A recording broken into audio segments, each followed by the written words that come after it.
Adventure waits for nobody, so rally up the crew.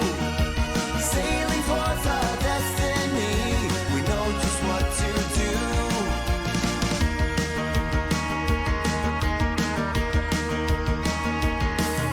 Protecting all through strife and storm, team guardians defend. Their mission pure, their promise sworn, steadfast till the end. Mysticians seek what lies untold, with spells of newfound lore. Lighting paths and opening gates to magic's very core. Raise the banner, let it fly, united we stand tall. Our spirit bold and our courage bright, to answer echo's call. Adventure waits for nobody, so rally up the crew. Sailing towards our destiny, we know just what to do.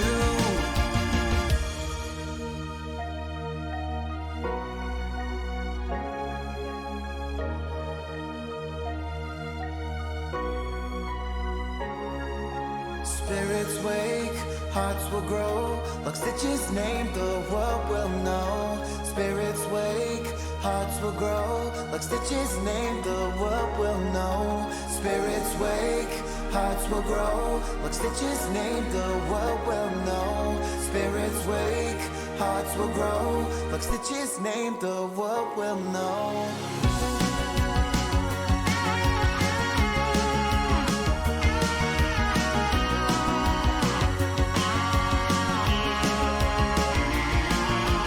Raise the banner, let it fly, united we stand tall. Our spirit bold and our courage bright, to answer echo's call. Adventure waits for nobody, so rally up the crew. Sailing towards our destiny, we know just what to do.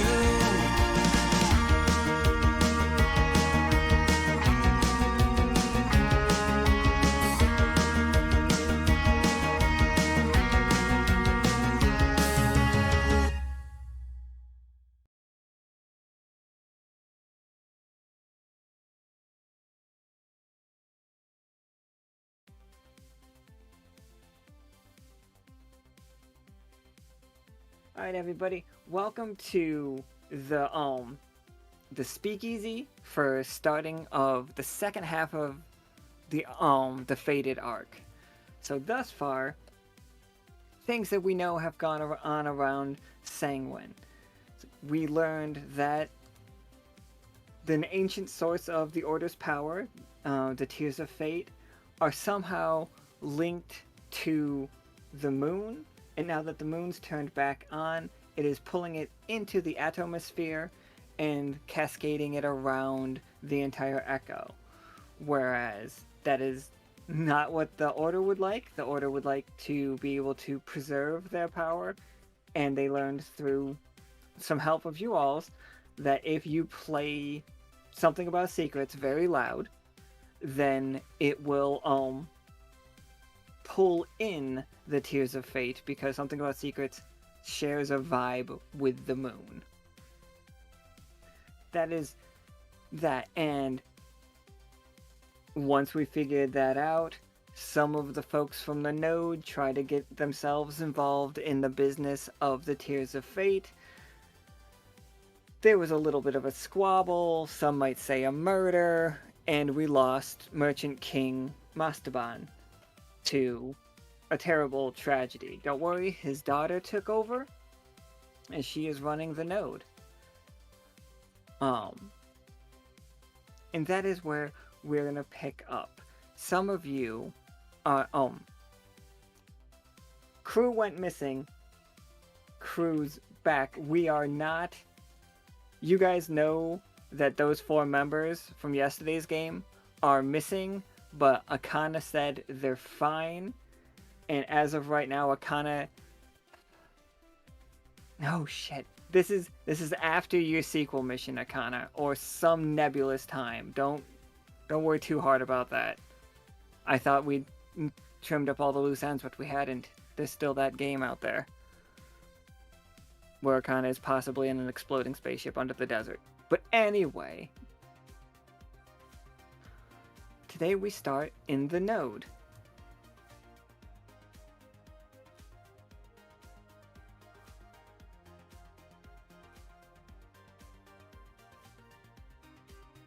Where we have Polaris, played by Shy.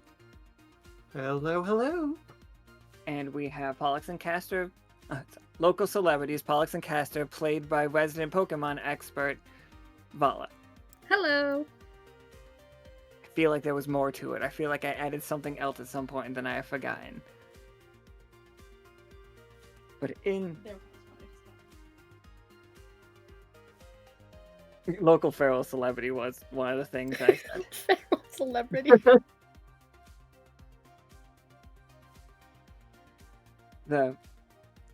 Somehow, while you all wandering not the streets, yeah, the streets of the node, just because they're not paved doesn't make them not streets, you are waved at by a Naga with a clipboard. And she's like, "Ooh, woo, excuse me, you three over there, cat folk, yes? Ooh, woo." Not close enough.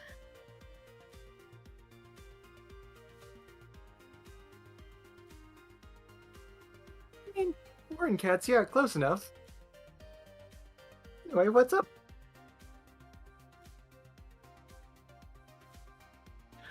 I'm sorry, there's a conversation happening between me and Nika where she only just realized what I'm doing. So there's a joke here, and it's just for me and her. But anyway, so she's just like, excellent, ooh, this is amazing. Okay, so do either of you have about 15 minutes? And do you like games of chance? I feel like Fox and Castor look at each other for a second, look over at Polaris, and go like, I think we have some time, yes? Do you think? I think so, and game of chance sounds fun. Excellent. And so she moves her tent flap to the side, and inside is you don't see it on the map here, but let me tell you, it is full of paper all over the floor, just notebooks full of things, pages full of numbers, lots of drawings, and glue sticks. There's a lot of glue sticks going on. I think it looks like a 4th grade art class exploded in here. Oh my god. Yeah. And she's, oh, excuse me. And she pulls up her paper. Ooh. Well, welcome to an exciting opportunity. We'd like you to test out the card system, the game system, the cards triple stitch. These are cards with numerical values on the side, and she lays down some cards, and with strategy you try to make a row of 3, and she sets down 3 cards that are the same type next to each other. But wait, your opponent could try to block you, and she sets down a blue card on top of the red cards, and she's like, now they have to fight. Oh no! And she drops her clipboard on the floor. She's like, oh, I'm sorry. Where was I? Exciting opportunity. The cards we're gonna fight? The cards we're gonna fight. Yes. Using the power of imagination and math. These two come to, and then let me just move here. And we've done this preview before. It's like, so say this guy was here, but then this one went here? Oh no, you lose. And then all I gotta do, but then you gotta block me. And she just plays it like 4 times by herself in front of you.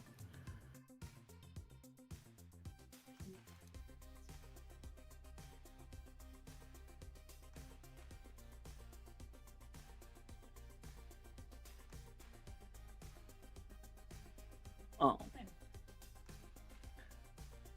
Let me be very clear as a game master about what we are doing here. This game is the most bare bones thing on earth.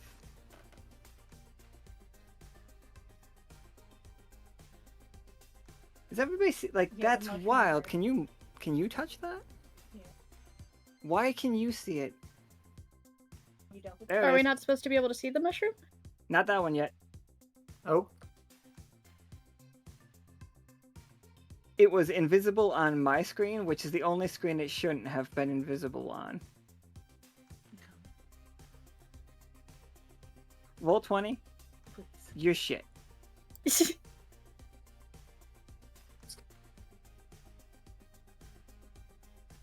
Like, my goal, what I want us to do in this like little scene with the broker is make it more interesting. Like, if you guys do want to play it right here, absolutely, but suggest ideas to her if you have them, and we will literally. I would like to do it, you know? yeah. And then, okay, well, let's go back to the broker real quick.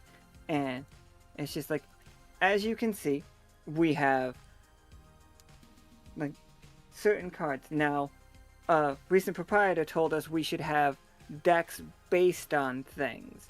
Now, if you were a consumer and you wanted to see a group of people maybe make cards, like, what would you like those cards based on? People? Pets? Places? I ran out of peas? Ooh, woo. I don't know about places, but I can definitely see Plants? some sort of combination of people and animals. Okay, okay. Would those creatures, sorry, what would tie them together? What would you suggest would tie things together? Say we were making a group. Should it be things that look alike? Things that come from the same area?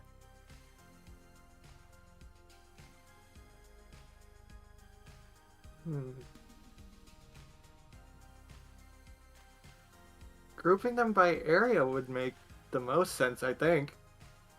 And I'd be in agreement there.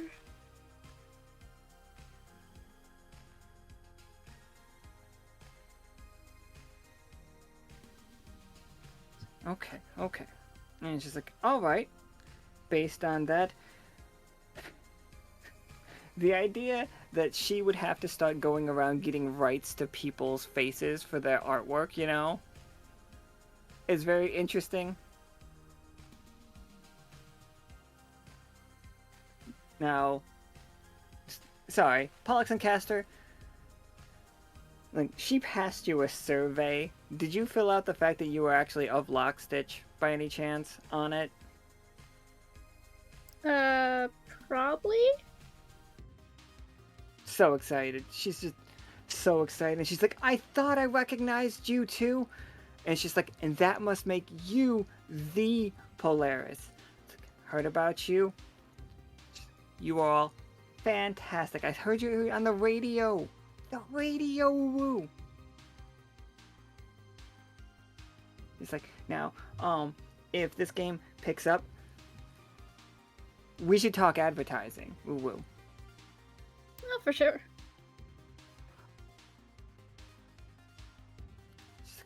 You three have your fingers on the pulse of the echo. What's popping right now? What's really hitting? If I were to make another deck, what would sell? Do you understand? So let me show you what I've got thus far. She's just like, I have, well, right now I'm calling them the goodies versus the baddies. And she does not elaborate which one is which between the two decks, by the way. Of course, of course. And then she's like, but I also got the ponies. This was an investor really enjoyed these ones. Now, you see, these ones have much lower numbers. I was thinking about incorporating dice rolls. So it's not, you don't always know who's gonna win.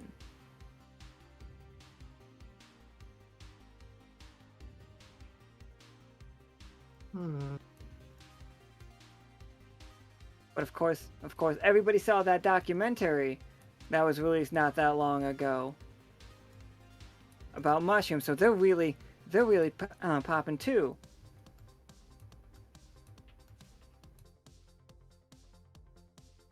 Oh, that one in the middle makes me uncomfortable. The fucking Amon one. Amon's mushroom is just uncomfortable looking.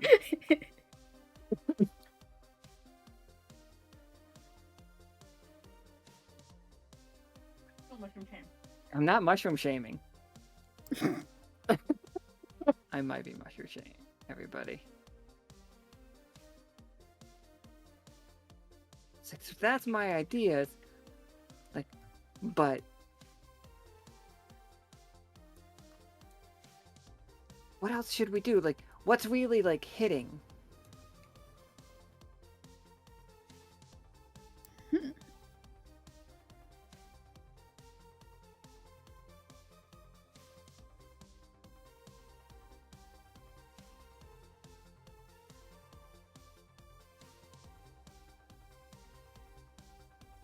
What about...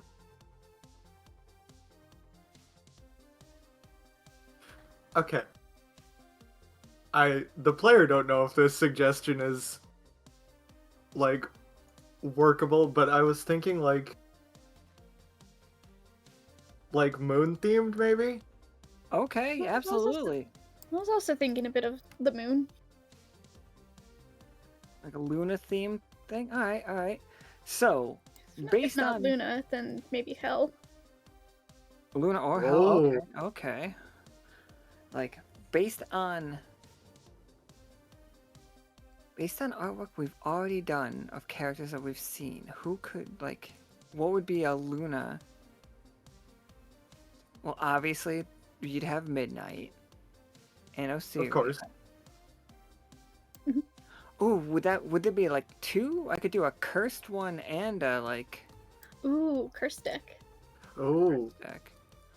Okay. And now,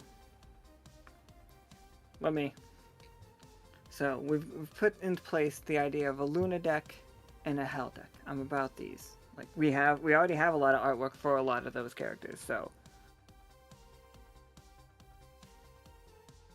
the Hell deck, never. Don't worry, guys. We know what that one is.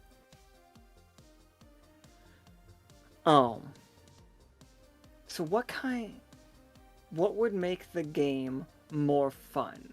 Like, what makes games like this more fun for everybody? Like, and very specifically, she is asking you three in character, what would make it more fun?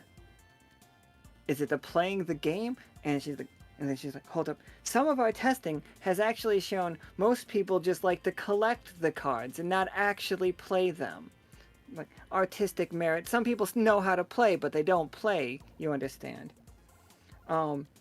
If you were to get into card collection, would you be doing it for strength of the card? Or, so if you wanted a card, would you want it more for strength of the card? Or artwork? Or personal fondness over the character?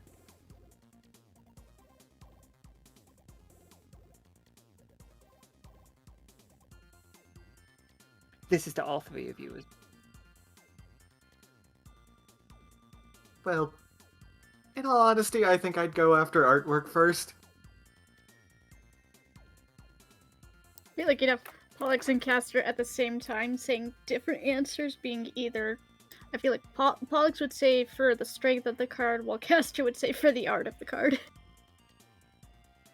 The art of the card. I thought we were gonna have all three different answers there, and that would have been so funny. I thought about it, but I feel like I feel like Castor would appreciate it more for the art rather than the fondness, and Pollux would be the one actually playing the game for its strength. That is fair.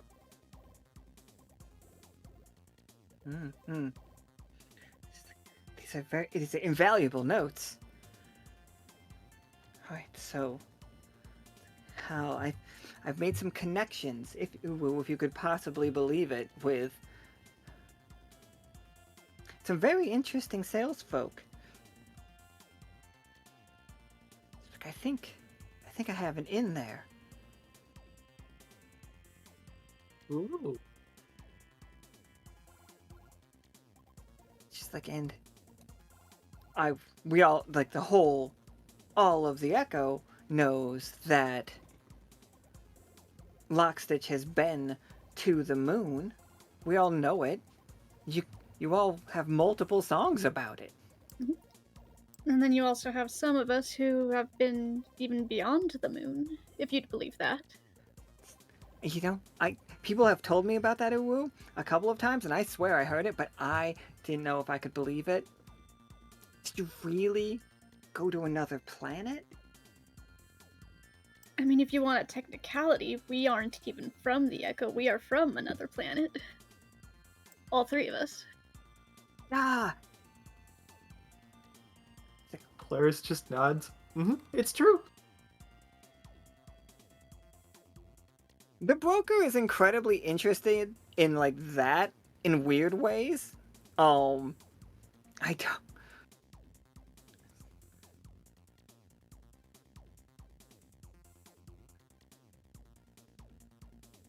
I'm trying to figure out how to say what I want to say without giving everything away.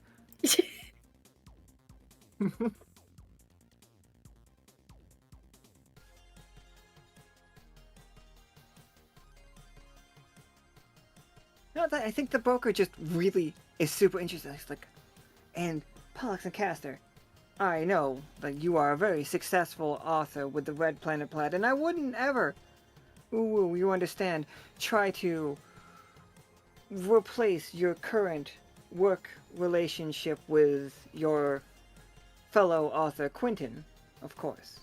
All the respect for them as an author.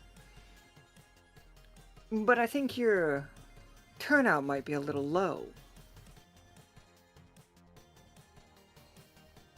Like, I have some friends in the publishing area, that I believe we could really get some of these stories out there. If you really from another world, all you have to do is tell people stories of your childhood and they will sell like crazy. You know how fascinated the world is with the sci-fi right now? I think we're very aware of that. The broker needs to be known that she has bangles all over her right arm, and they're just like countless golden gecko tails.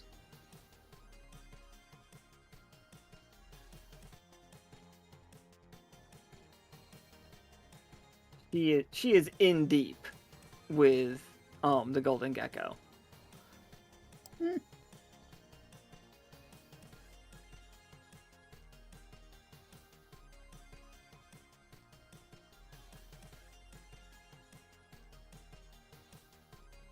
I will have to think about that, but I will say, if I do go through to this, I'm not in this for profit. I do not, quite frankly, I don't care much for the stuff that the Golden Gecko does. If I'm doing this to tell a story, not to make profit.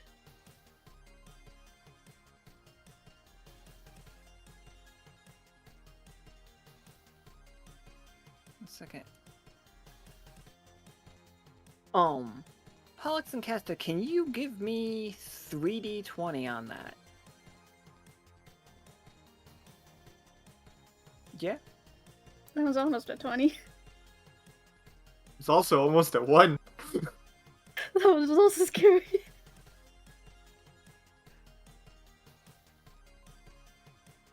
Alright, she's just like, yep. And like, she shakes her head a little bit. And she's like, of course. It's like, we must use the wealth equally. And it's like, art over profit, first and foremost. Everything should go back into the art. Ooh woo. I think she like literally starts thinking. It's just like, okay. Nope, that's way too fourth wall breaky. I don't like that. Oh. What kind of mechanics would you guys want in a game like this? What kind of mechanics would Pollux and Caster and Polaris want? And again, this is a fantasy world. Like, I don't have the means to make this game, but we can make it silly and give it fun rules.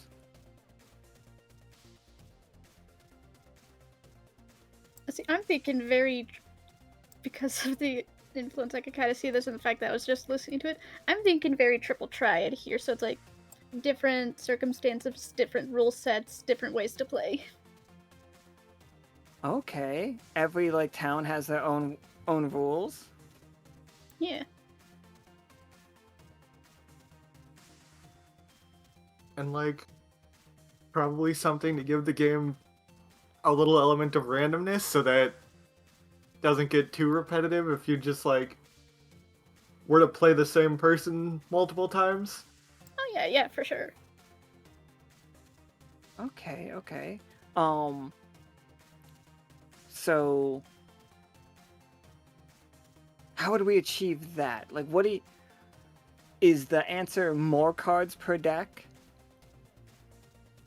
Or is it like dice, like some kind of randomizer? What gives the game good replay value for you, Polaris?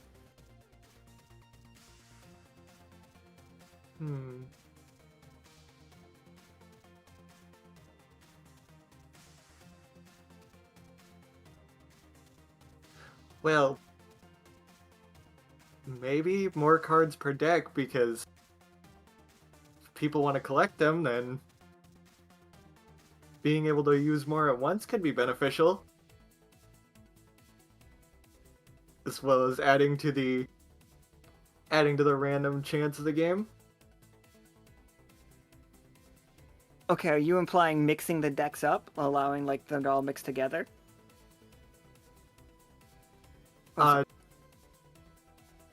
Yeah, that would work. Like having, like, you can pull like different cards from different decks. Like, I am seeing this game getting forged in my head right now, where like again, it's not like a super. Would you guys want if we made like a Streamloots thing where you don't buy it with money, you spend your gems, and I could just like send. No, it's dumb. I'll think about it later. Any interest in that though? Please let me know. I mean, by the sounds of it, I like where this is going.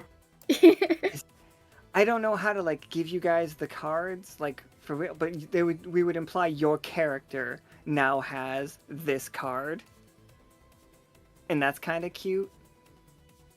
Yeah, like that sounds fun. Okay, we'll talk about that.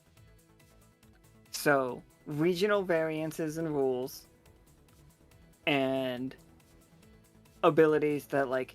Just because this deck is this deck, you can still mix them up. Yeah. But maybe give certain bonuses if you do commit to a theme. Oh, Yeah, absolutely. that's what I was about to say. It's like theme bonuses. Yep. Yeah. Absolutely. Yeah, right. I'd love for you guys to spend gems on anything, so I just want to like I have 86,000 gems. on Okay, thank you. streamlets. This is the time I want people to tell me how many is too many to charge you for, like, with these. Like, how many makes it feel like fun.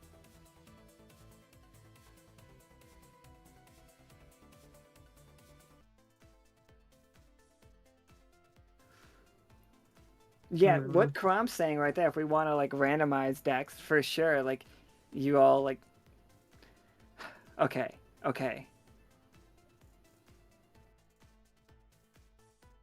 To make it yeah, let's all like talk about how the sausage is made right here. That's what this is. And this is the broker in character talking to Pollux and Cast and Polaris about a different mechanic that they have to talk their way through. Like marketing. If we only wanted to do them for gems, but we still wanted to introduce the random element of it, then what we would have to do is you buy the packs with gems, and it doesn't tell you what card you get, because there's no way for us to randomize that.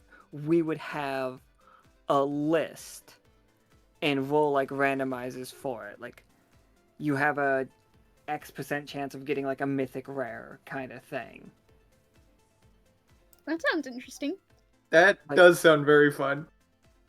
It's a couple of steps removed, sadly. And we could do it like quick and dirty and just do it to have something, you know?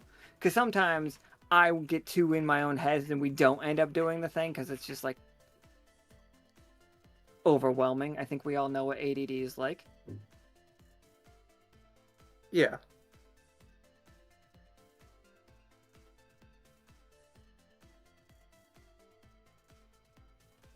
All right. I mean, yeah, I could get this done. We'll figure this out. But what I'm hearing though is that's right, Robert, You want me now? It's me. is we are gonna have a hell deck and we are gonna have a lunar deck on top of the mushroom deck. I'm going to redo those first two. I don't like we can all look at them real fast. Like I want to reuse the art. Like so imagine these ones all just going to get scrapped and we're going to use the art for like keeping it congruent cuz we have enough people that dressed up like sea devils to make their own. Creature. As And- Caustic put it, could technically count as part of the lunar deck since they're using like one of the lunar sentinels as their body. Absolutely. Chester's not actually a bad guy. Chester's a cool guy. Look at him. Kissable lips.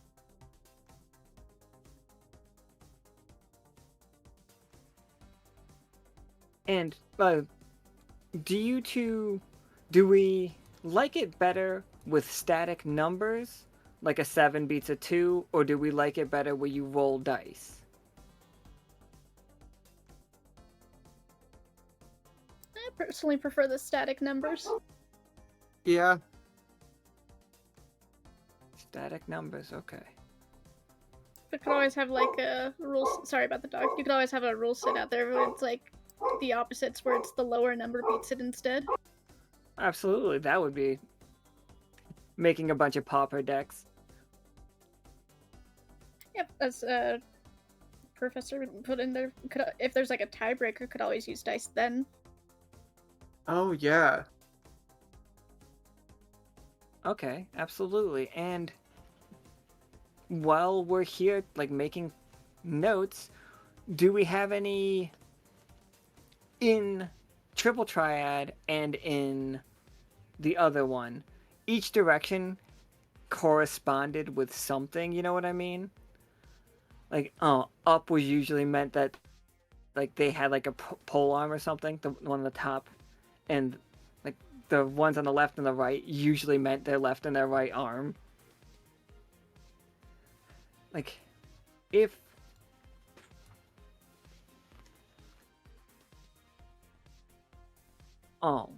we followed that, did that make sense, by the way? Yeah. If we're following that kind of logic, what kind of numbers do we like to see? Do we go over 10? Do we stay under 10?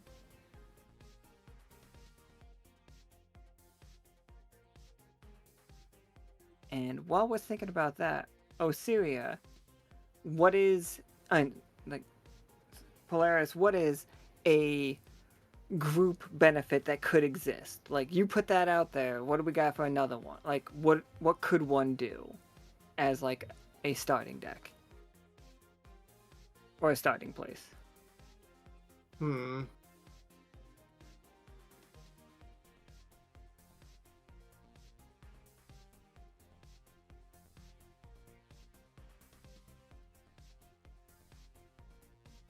Like, I'm thinking maybe, like, if the sets are themed based off of places, and each place has their own rule set, like, maybe the set bonus for a place will coincide with their rule set, so, like, if Silver Thimble is just, like, basic rules, just to, like, use as an example, like, theirs would just be, like, each, like, if you have 5 Silver Thimble themed characters, it's like each one gets a boost to, like, one of their numbers. Just, like, as an example.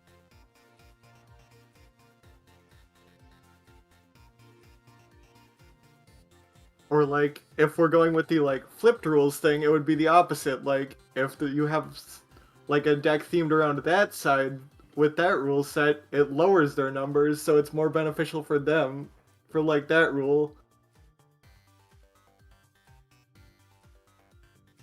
Yeah, absolutely. Sorry about that, everybody.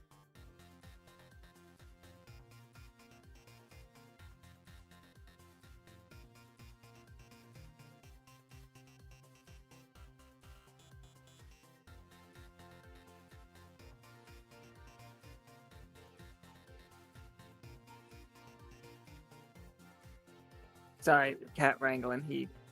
I'll explain. It's all good.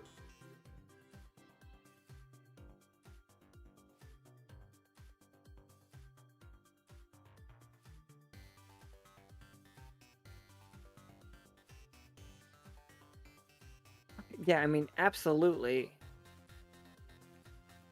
Okay. And each region can have its own things of those, and yep, alright, yep. And what Postic was saying earlier about the way you know which rules that you're on is because of the backboard. It's like the 9x9 board that you're playing on. Oh, yeah, I do like the idea of, like, the backboard changing based off of, like, place or rule set.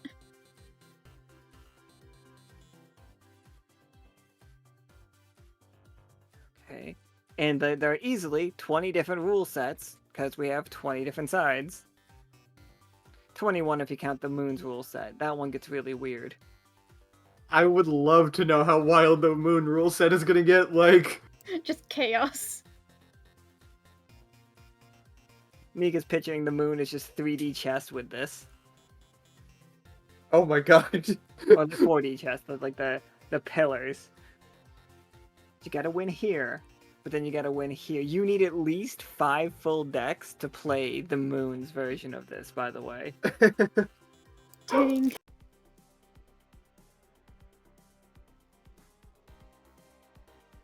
And then there's foil ones, and oh no! No, we're accidentally creating NFTs! Oh no.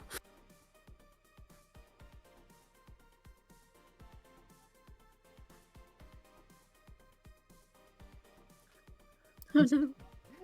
The realization across everybody. But no, I can get those two decks made real easy about that. We like static numbers, not dice rolls. Unless it's a tiebreaker. Unless it's a tiebreaker. We We like the 9x9. Or do we? Do we actually like the 9x9 always feels good for me.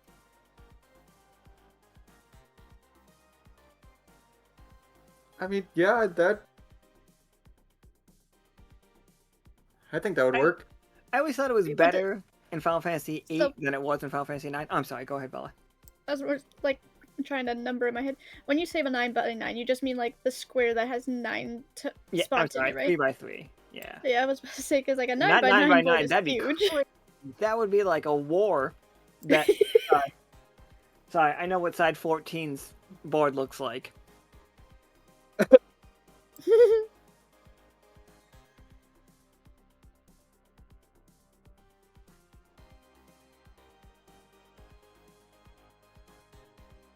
Oops, sorry, I might be saying 12, not 14.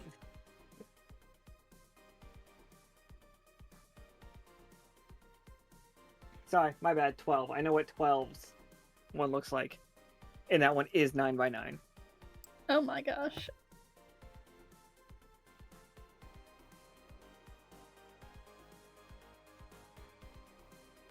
Right? So, man, the 2x2 is fucking rough. That's just duels. That's just dueling it.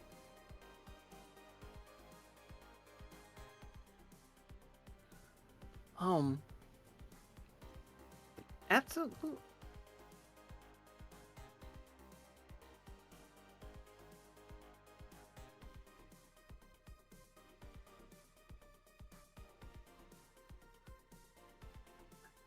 So, Polaris and Pollux and Caster, what tags might you use to make a roll for getting this product out there? This is to see how excited the Echo is about it.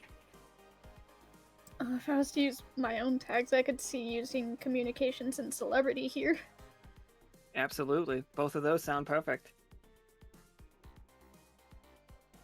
I don't think we ever established Polaris's tags, but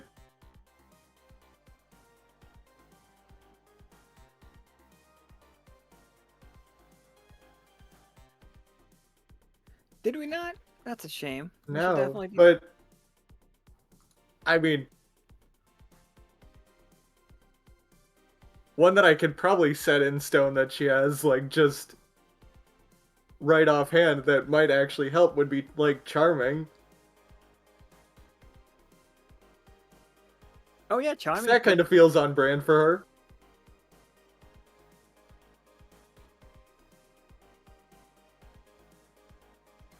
And I would definitely say that you can take communications as well, because you're on the radio. Unless you didn't And want then, it. like, yeah, like, do that, and then, like, probably so- Artisan as her third for, like, Yeah, I was gonna say you need something to Yeah. fashionista. Artisan there we that is go. just called fashionista. yes. That's your specialization. Also, it comes with the flaw, fashionista.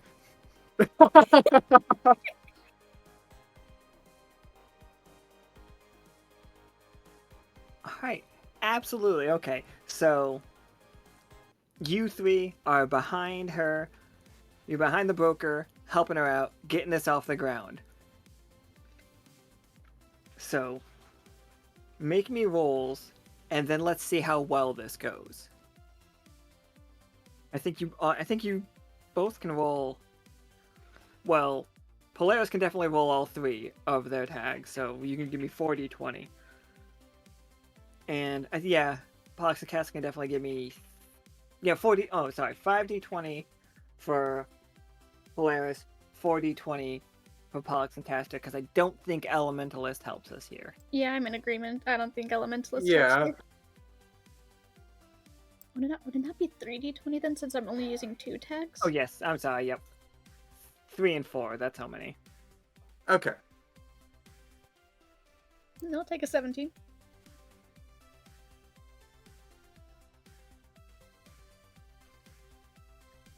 Seventeen, 18, Wow. 19.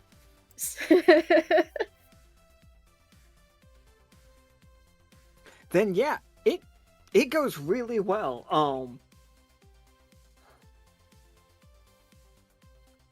I think, and again, this isn't for Pollux and Caster set the tone that this is not for like monetary things. This is for love of the game and like fun. It's reasonably priced card packs. And it's just like, yeah, it goes around the world. Yeah, okay, making the 19 a 20. And I see when I said that, I thought it was referring with the books and stuff, but I'll still keep that for like cards. Oh too. no, okay, yeah, sorry. Do we want to make this one a little bit about money? Sarah, there is definitely a collectionist like situation Yeah. with the cards. Certain cards are certainly rare. Holographic. Sorry, wait, no, hologlyphic? Where like the artwork of the card is actually done in the glyph writing of Nefraka. Ooh.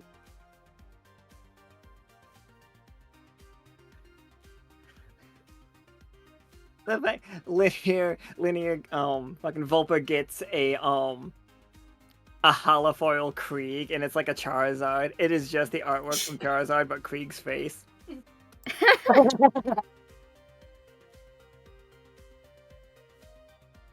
We could go like with real life Pokemon cards where it's like some cards definitely are worth more than others. Even if the pack that they came in was bought by the same amount. I mean, I think that part will just sort itself out naturally as they're like, as people find rare cards that they want.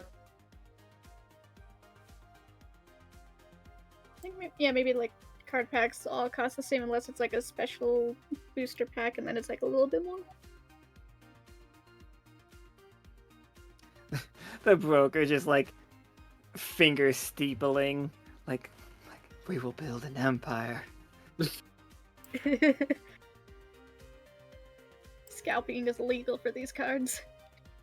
Oh man. Yes, please. I'm sorry, all you Pokemon fans. I've been out of the loop about your scalping situation. They have to like limit how many cards get sold so that they don't get scalped. Dude got stabbed. Sorry, too real. Back to the game. This is a speakeasy, and I've got multiple other scenes I need to get to. I just suddenly realized. Oops. No, you guys are great. So all across the Echo, the next two decks are going to be Luna and Hell. It's like we've made the Hell ones very obvious. We know what those ones are going to be. Just numbers on numbers for right now, though. Very, like, triple triad, but some places need mechanics. Can, not right now, by any means, but if you guys could, you two, please, work on the Celestial Seas rules for this game. Like, what makes the Celestial Sea work different? Or like if you two, like as players, if you guys want to talk about it. If you don't, absolutely no pressure. Not trying to give you a job, just trying to give you something interesting. Yeah, no, I'm down to do that. Yeah, I'll give that a try.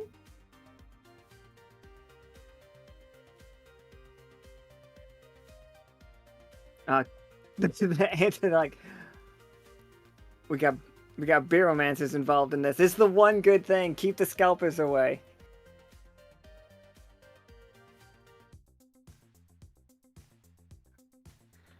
Alright, so thank you two so much. Yeah. And I hope that was fun. The next scene I would love to do would either be, do we have Akana, K, Amon, and Who was that fourth one? Tarkus.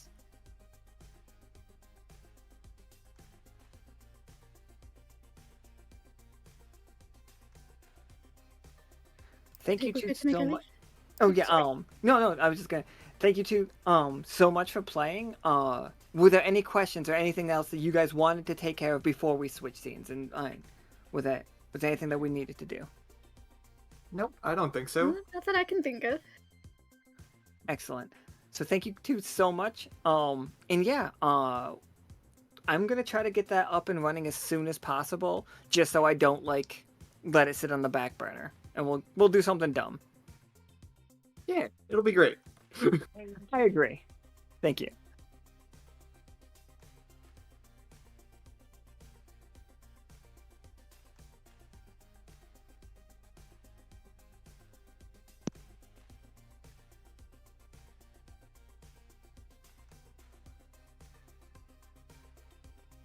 Hello. Hello. Hello. Hello.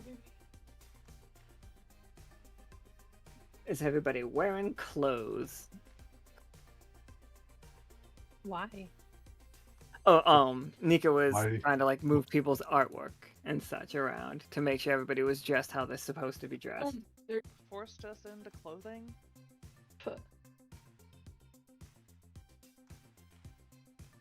As far as I'm aware, we don't have a shirtless Tarkus yet, so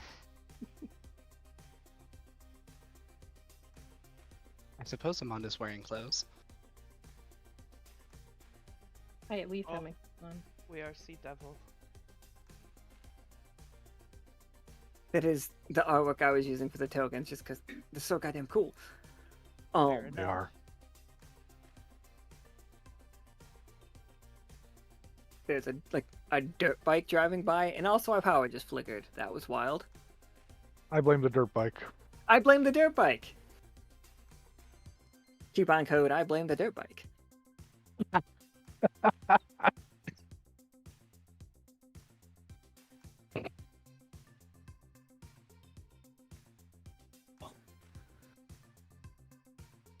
Alright, so you all are in Nefraka, and you are called into Nyx's office. No, sorry. Nyx has alerted you that they were on their way to meet with you all. They asked for you specifically you four. And as they come into the room, you see them, their eyes pass over everyone, and then they begin writing in the corners with glyph work. And then they take a seat on one of the chairs, and they're like, that should keep us from being listened to. Hello, everyone, and I'm glad you could make it. Senior Officer Akana, thank you for making time. Sure thing. I have asked you all here, as I know that you are all studying the Tears of Fate and the connections with the ghosts and your research into the sand and what it is, and I am unsure of how to feel about it. Memories creeping up in everyone, and a forgotten language being reworked. So, I deal with some strange things. Even this is pretty far. I warned Lockstitch of a possible future years ago. And I believe you all took that lesson to heart.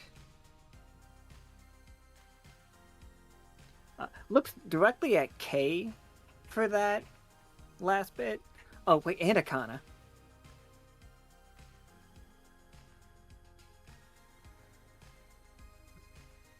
I need you to know that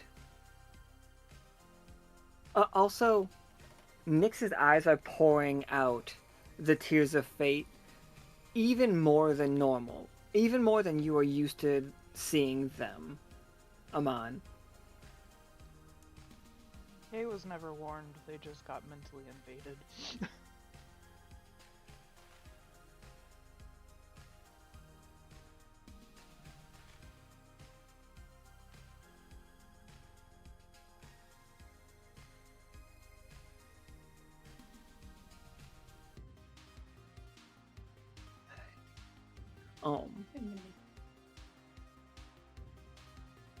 Then Nyx. How do I phrase this? The other day, while you were out searching for the sleepless sands, and we appreciate it. We're not saying that we do not. We worry about your tactics.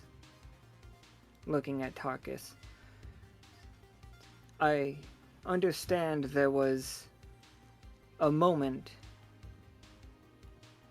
where you almost lost Senior Officer Katori.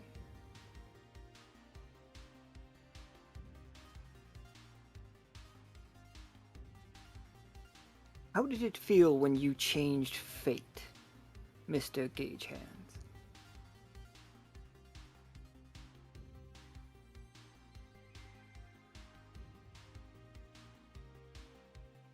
Honestly, it just felt like business as usual.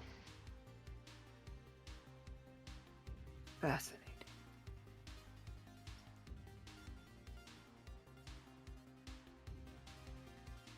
When you lit that candle, you cast a shadow, Mr. Gagehand.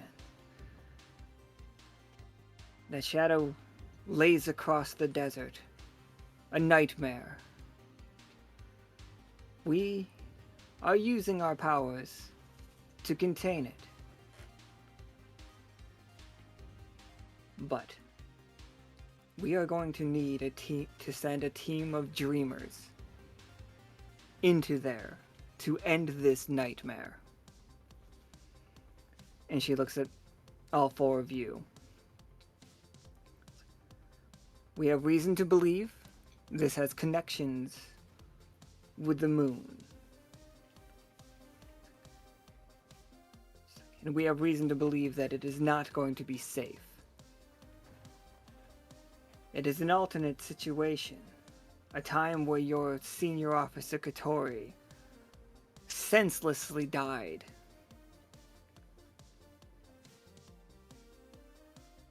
And the world lost faith in Lockstitch and began an echo-wide war.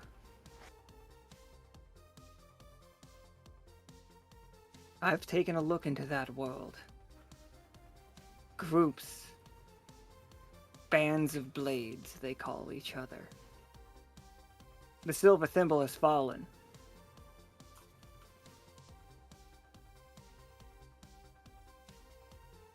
I'm going to send you in. And while in there, you will end this nightmare.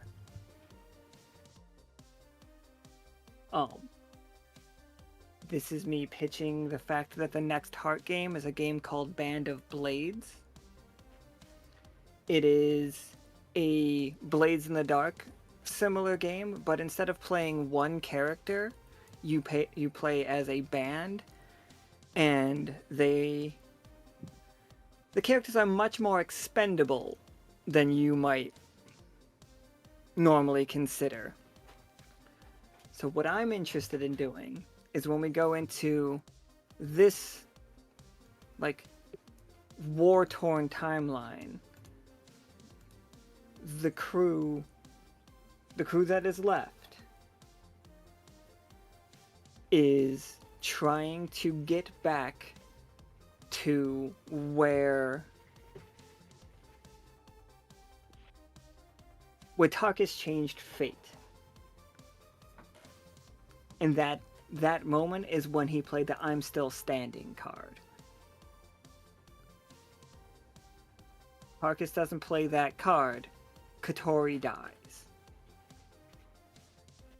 I think that was actually That was midnight. played it. Shit. My The I'm fucking still bad. standing God card damn is it. one that I God have damn been it. trying to get, and it Ah, Streeloots laughed at me trying to get it. that's my bad. I'm sorry, midnight. I thought it was. Ah, you were in the. You played the game. He played the card. Damn it. Whoopsie doopsie.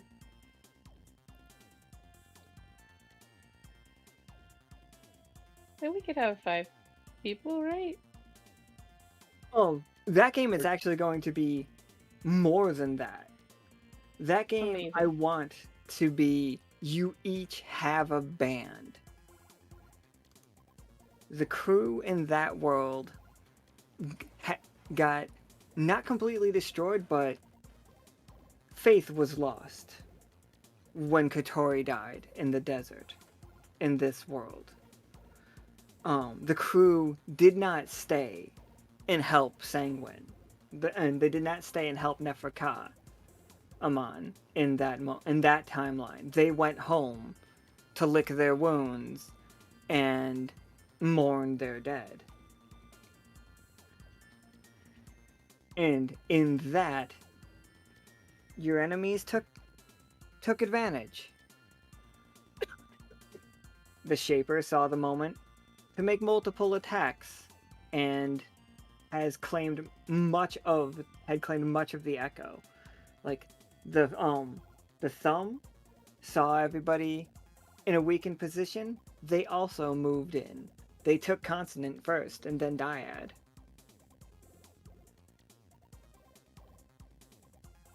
And when the crew saw what was finally saw what was happening, war was on their doorstep.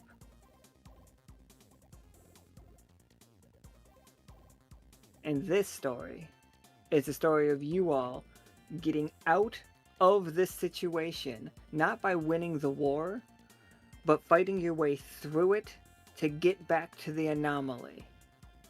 You have to go from the Silver Thimble, the ruins that it is, all down all the way into Sanguine on foot.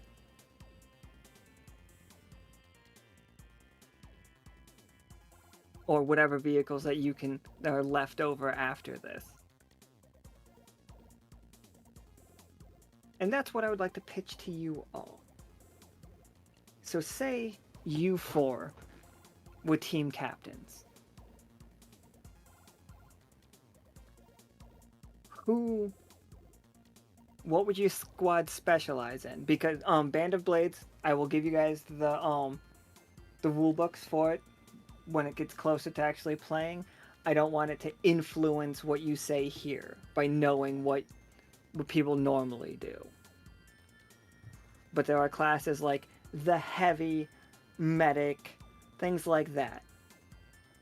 I want you each to build me a squad of 4 people out of the crew.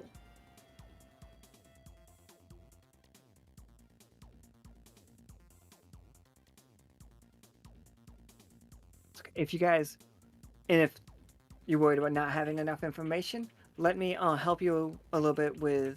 I can give you. Basically, if you were to pick a tank for your team, like if you were to I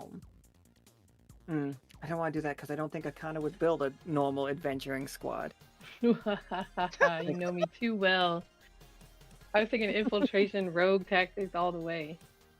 Absolutely. All right. All Going into rogues. dismantle. Yeah, hell yeah. Oops, all rogues. 100%. All right. So by that, would you mean that Akana squad would just be Crust. Cat, Hazel? Yes. Oh, wait, who else? Who else is like very Oh, so roguey? super sneaky. Volpa? Volpa's like lie to your face, sneaky. That might come in handy.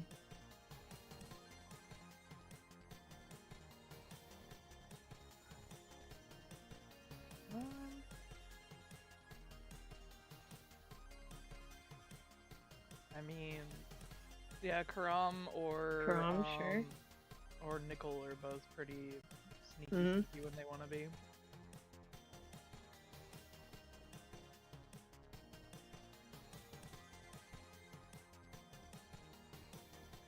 I mean, Disruptors, absolutely. dismantlers, somewhere along that line, because, yeah, that's what we do best. Our one person that is our saboteur expertise person is actually Clem. Nice. Yep.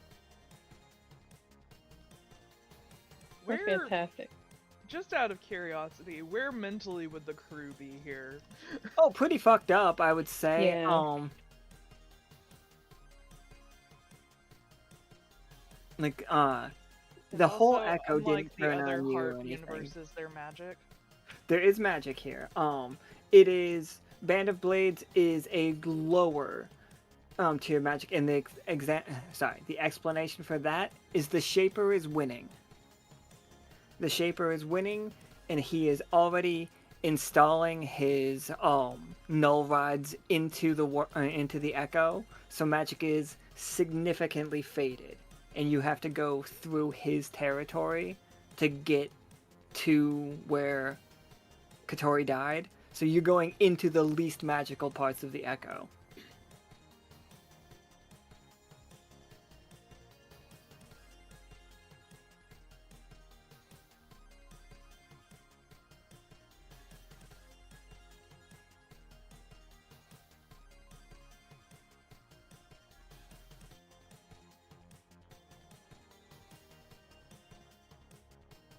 So we're mentally screwed up. Cool. Alright. Well, that's fun. That sounds normal, but I guess in a more extreme sense. I mean, you could just be like really hopeful to like, we have to get here. It's just like if we get here, we can turn it back. Not turn back time so much as just like, we stitch this up. This universe never existed. We never felt this pain.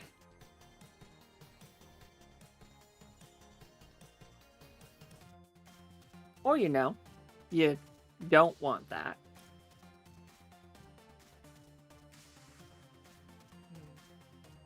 So, Kana's healthy. Mm-hmm. Are we going in square circle order, or how are we doing this? Oh, whoever wants to say anything, I'm good.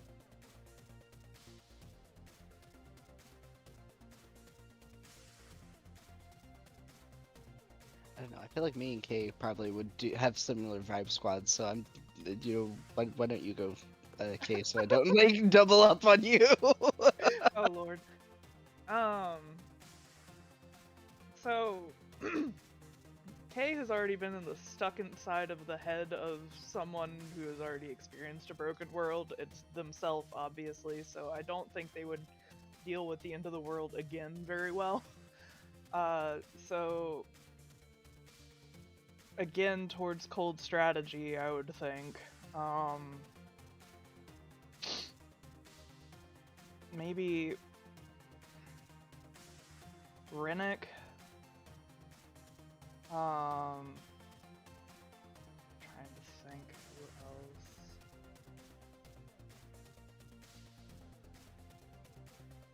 Honestly, Heart of would probably also pull in Vatna because they have grown up together, and also deals with stitchcraft, which seems like it would be useful here. And I'm sitting here trying to think of, honestly, full on nerd squad. Let's get Isaac in here.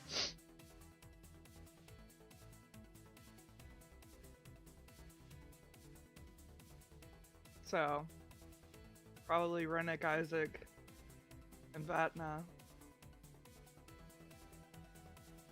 Yeah, absolutely.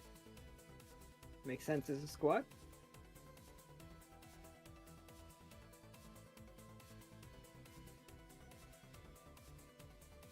I do enjoy the idea of everybody just one-trick pony in it. It's like, don't worry, we can totally do this raid with all mages. Well, yeah, but the thing is, Kay to some extent is a tank themselves.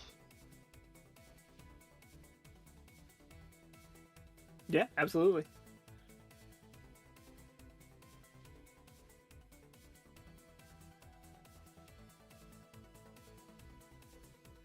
All right, who wants? So we have Akana with Hazel, Cat, and Clem, and we have Kay with Rennick, Vetna, Isaac.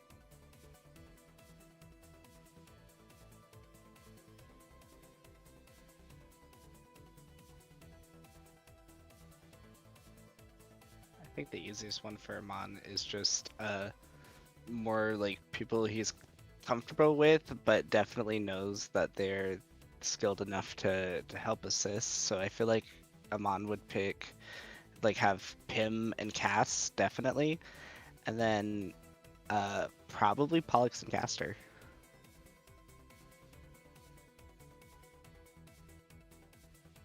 Oh man, you're gonna get so sad when we play this game.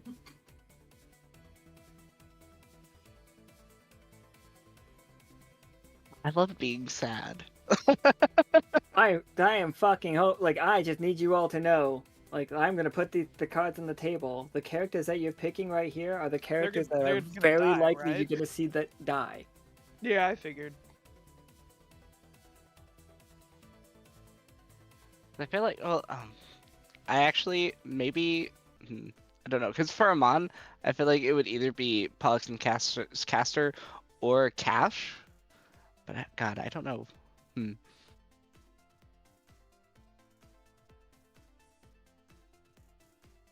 I actually feel like for this scenario being as like kind of helpless feeling as it is, he'd probably actually instead of Pollux and Caster take on Cash.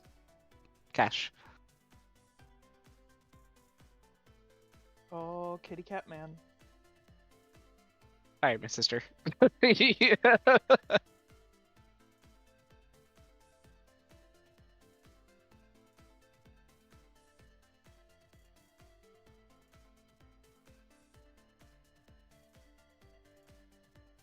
See, now I gotta think, because I too was thinking Cass and Pim.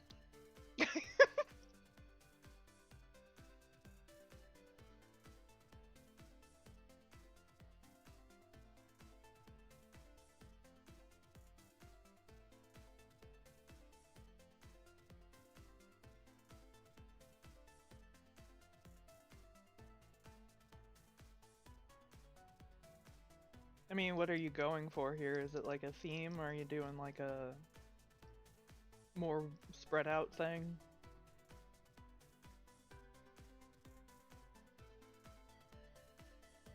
I mean, I have other options if you want Pim and Cass. I was leaning towards those two, both for long range, and also I imagine Pim would be useful if we somehow get a car working. Like, the more people that can maintain a car, the better.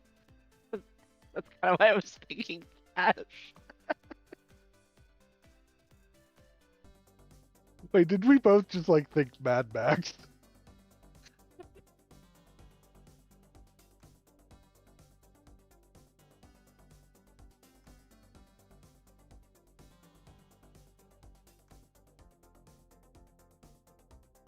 Not Forgiven wants to know if you're bringing the beef. I mean, I feel like Tarkus has to be the tank. Like the idea that you just bring Tomb Squad is hilarious to me because that would be so fucking dark. And I'm like- not sure if I want Tomb Squad to be Like, dark. You better roll the highest you've ever rolled in your life. Bring forth the queen. Oh lord. You know, just dance. You say that, but Leo was one of my picks as well. See, the only reason I didn't pick Leo because I was like, no, Tarkus would probably pick his father.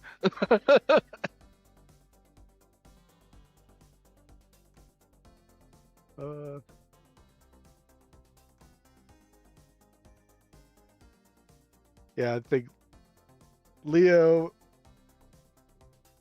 probably Karam as well. Because Karam's probably better at talking to people.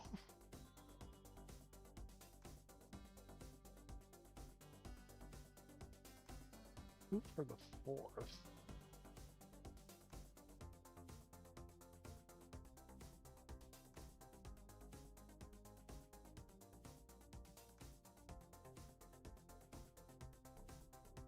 I'm gonna pick Osiria.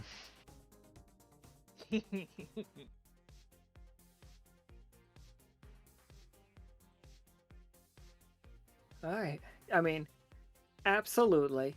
So we have this list of confirmed survivors for this world: Akana, Hazel, Kat, Clem, Kay, Rennick, Vatna, Isaac, Aman, Cass, Pim, Cash, Tarkus, Leo, Karam, and Osiria.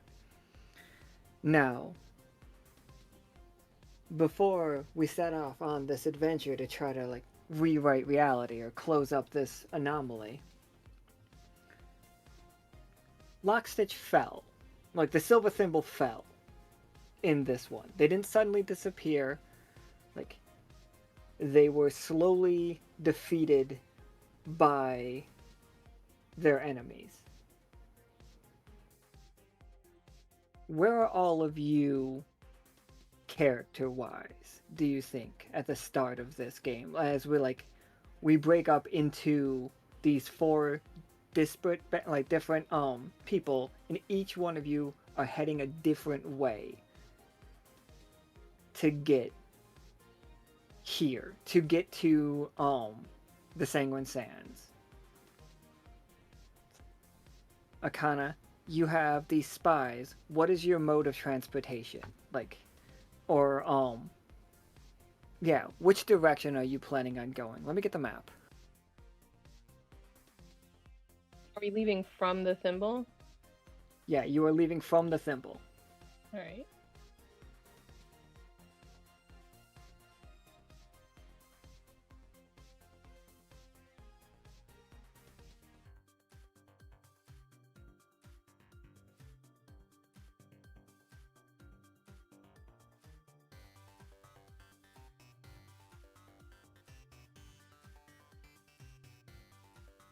Oh, I don't have the correct map. Okay, 1 second, I can actually fix this. So,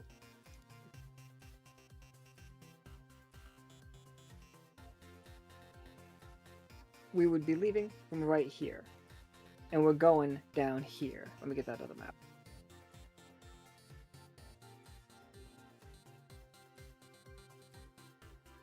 So many pizza slices. Doritos.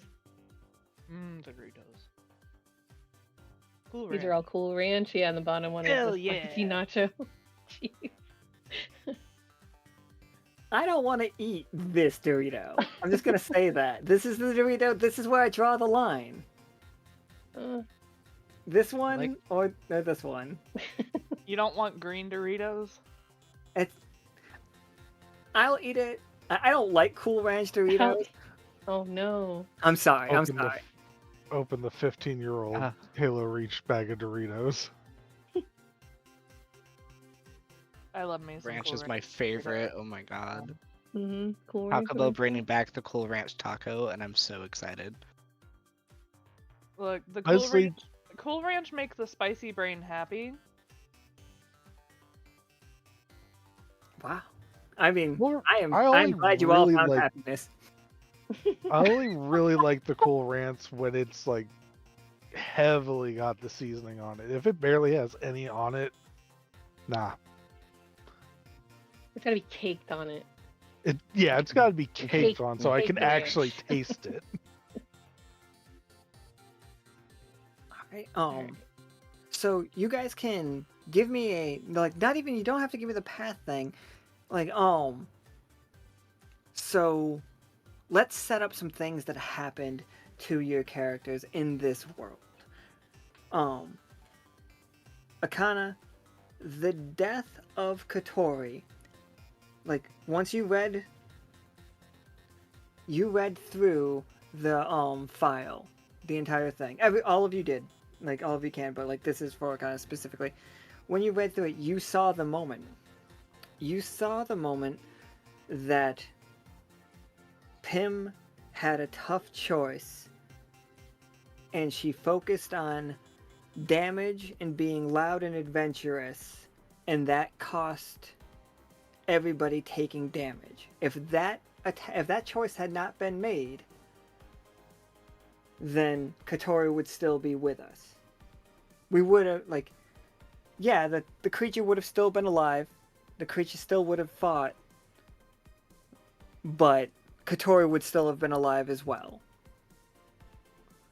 It's just like, as a crew, I don't think everybody blames Pym or anything, but there is a sense of we reap what we sow. Like, we've been so cavalier about adventure for so long, and now somebody died, and like Is that why none of us chose Soki? Kay is all over that thought process.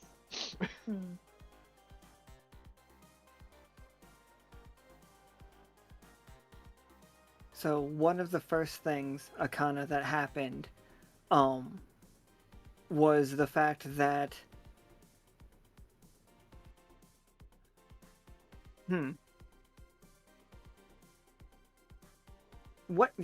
Akana, what happened?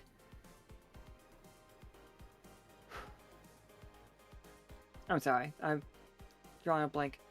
What is the biggest threat to the people, to the Lockstitch crew now, like in modern day,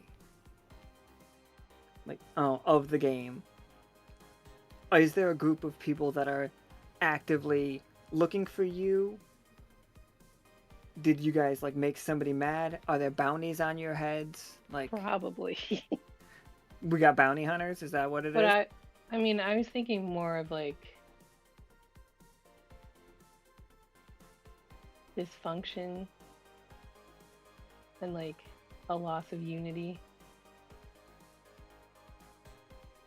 Okay, the biggest threat is the fact that they're not working together anymore. Yeah. Also, I assumed that the entirety of Alkali is probably a high-risk zone just because that's where the Shaper's home base is.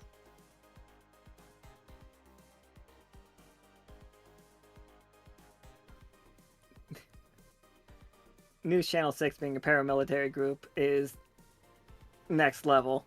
Oh no. That's definitely likely. They just show up like villains from Metal Gear. Did Dendroid revert from being peace-loving, I would assume? Or are they one safe zone? I don't think they reverted. I think they definitely stopped doing business with you all. And because you all left, they never set up the trade deal with the between the node and the squirrels. Marzipan is still still held the Sanguine Sands because you all left. When the Shaper Yeah, but never killed him. Right? Never killed him. So it's Marzipan there, and they still control the sands, and now they've teamed up with the Shaper.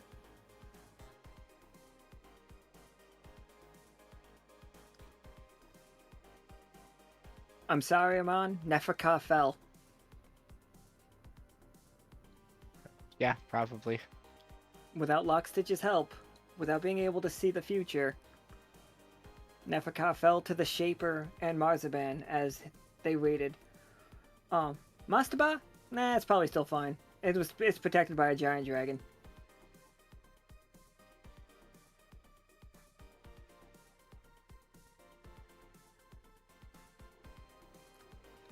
Now,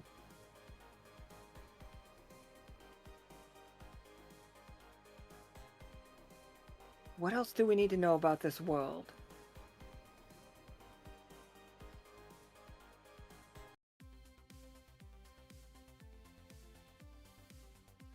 Is anybody else for sure dead?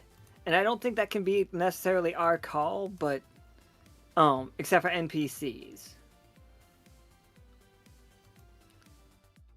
Like we could kill characters, but let's ask first. Oop, wrong thing.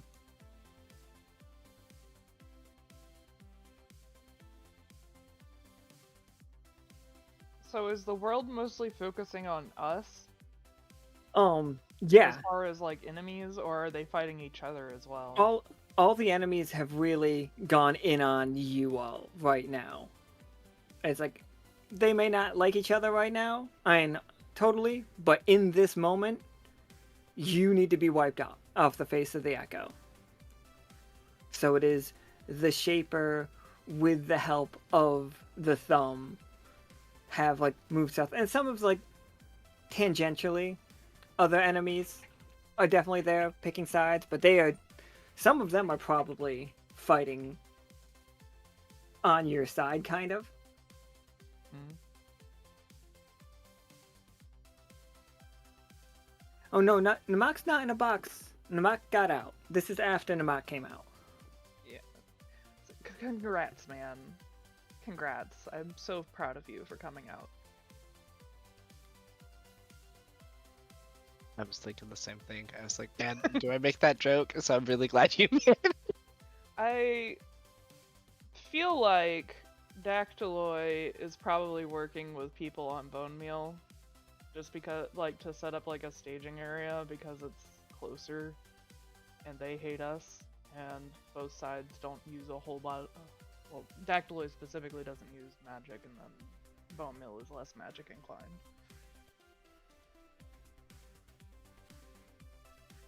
Yeah, absolutely. They could have had help from Dactyloid when they took over Consonant. I am curious if that would have pitted them against Hymnal in order to get closer to us.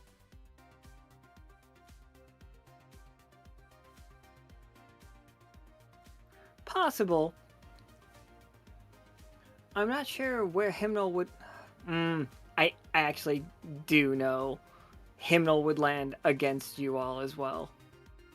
Our relations with them have always been shaky at best.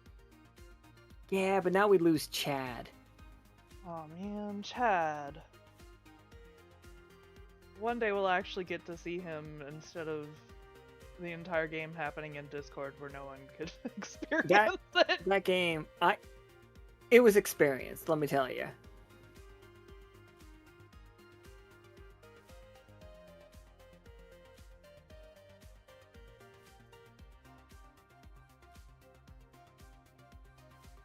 Right.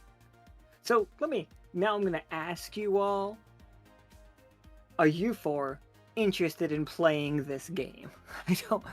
I realize All this plotting, and are you sure you want to do it? Yeah. Of course. You can't dangle a carrot like that and not, let it Put be. me in, coach. I'm pretty positive I could deliver a really fun game of this, but before we play that game, I will make sure to message everybody that we have on this. Oh, I did not put them on screen for Marcus's. Leo, Karamo, Syria. Parker's running solo. Solo run the entire game. One man. I'm never solo. My ghost will keep me Solo run, no company. hit. He's just sitting there crying, and his ghost is patting him on the back. You got this, bro.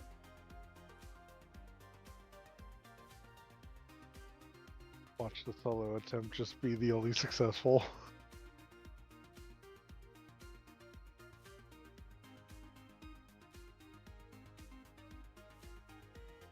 It's a no hate on my group, solely because it's me here. We're gonna crash and burn. You know how you distinctly told me in my last card reading that Kay wasn't allowed to be a villain again? Despite the cards very clearly saying that shit was gonna be fucky.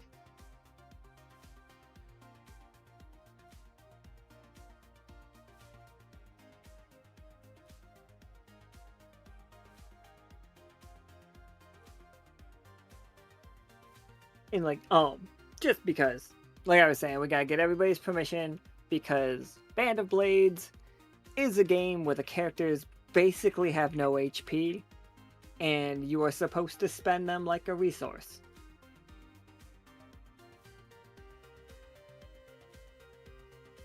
So, if everybody's okay with their characters dying, then you know.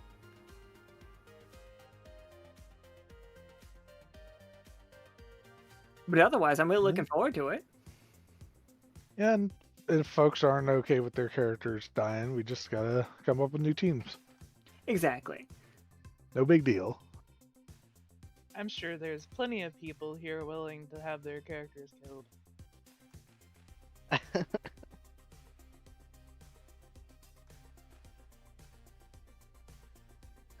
So, the march from the Silver Thicket to it's actually right here is where you guys are going to be going. Thimble, you said thicket. I'm sure you were looking at Yeah, spelling thicket as I you was. said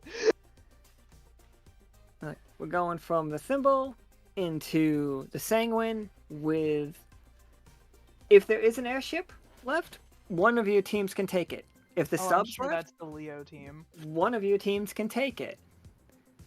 But the other two, like, Fucking leg it. legging it, it is hundreds of miles across hostile territory where you are likely to be robbed, attacked, trapped, and like the game tells you to expect to finish the session with one person left in your band. Oh, In God. regards to vehicles, Check. what about Cash's hearse? And could we continue the bit of Tomb Squad stealing blueberries? This monster truck. And does Cat have a tank? His cat has a tank. Are shorter distance portals going to be possible? Because we've got 2 people. I can't remember if Ernig did teleportation. I feel like he might have. And if that's the case, 3 people that did teleportation. Don't focus on that too much right now because like I'll get you the system. I will tell you right now, it is a very low magic system. It is also a very grimdark, more reality-based system. So like, the monster truck is going to be out. And also you would have to explain how you would get it off of the Thimble. Like, the sub goes underwater, the airship goes in the air.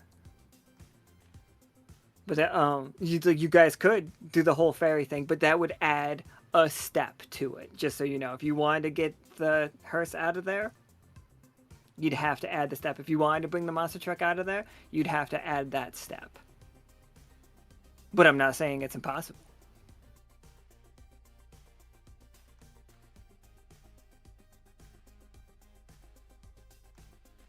Starting us on an island really does make that harder, huh?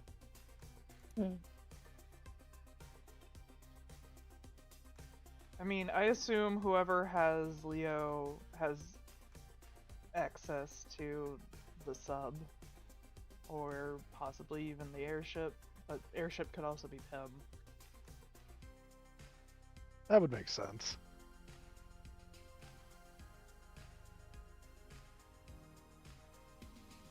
Unless I the wouldn't others mind. of us steal it, I mean, but... I wouldn't mind taking the sub because we know the motorcycles fit in the tube.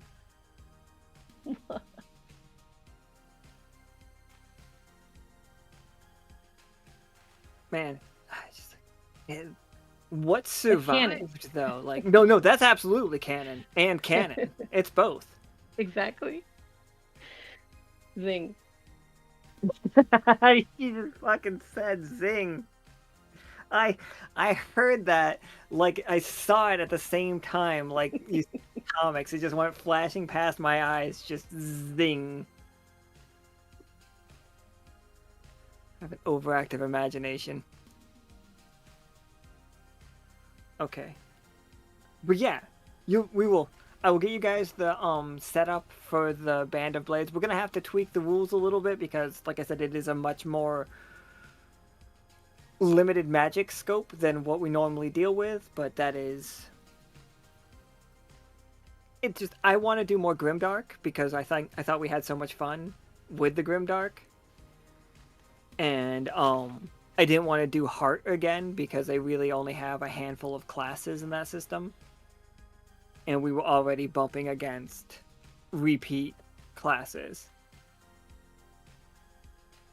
I feel like we might have Heart card out somewhere, but I could be misremembering that. Yeah, I think Midnight had a heart card that he played.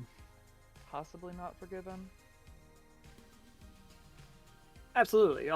We'll be moving those into like this new world because the other heart world is currently being ruled by B, and we told its story. We told that place's story, and we will probably go back to it to tell a sequel to that place's story at some point. But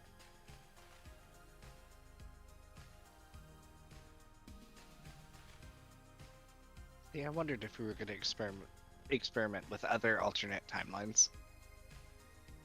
I mean, there's so many opportunities where we could have fucked up.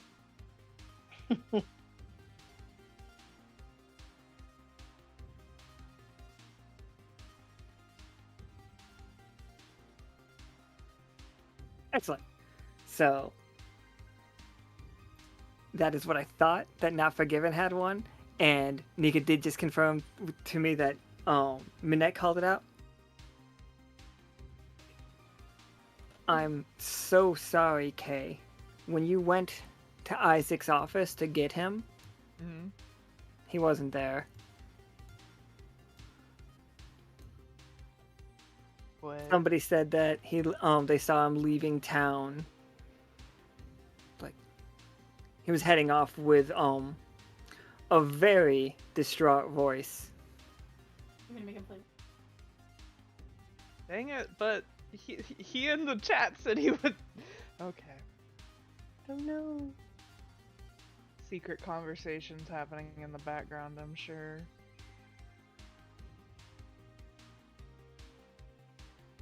There's no secrets here.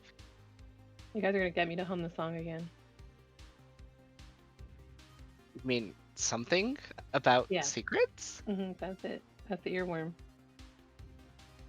Now I have to look at the cast list again. Don't worry about Isaac though. Isaac and Royce are gonna be perfectly fine. Like somebody said that they met up with Soki. Like Soki, it took Midnight a long time to track him down this time though. Yeah, I was gonna say, how did you find him? With there's the Adventure other being spot. blamed for the death of Katori to some degree. Soki took this one real hard, everybody. Oh dear. He took it real personal.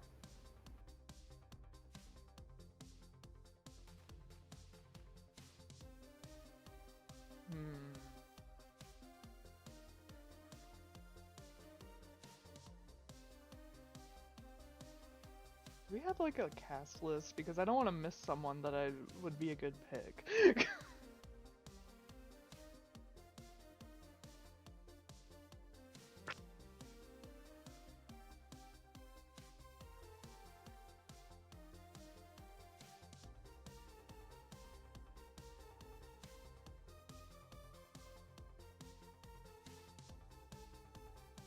I always scroll the wiki. That's not fully filled out. PNC say they volunteer if you need someone. Oh, you know what? I know where I can find a list. If Discord would cooperate. Or it could freeze, that's cool too. Well, we have 36, so it's close-ish.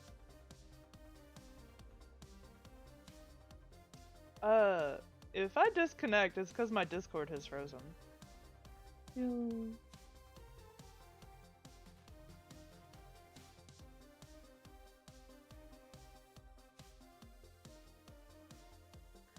But yeah, so, oh, well, there they go. Yeah.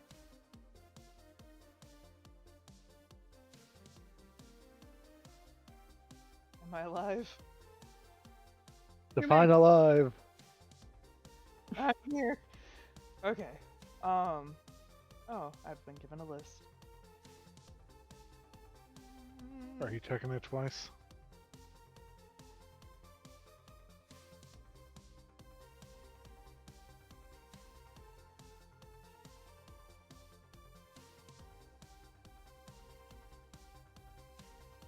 Um,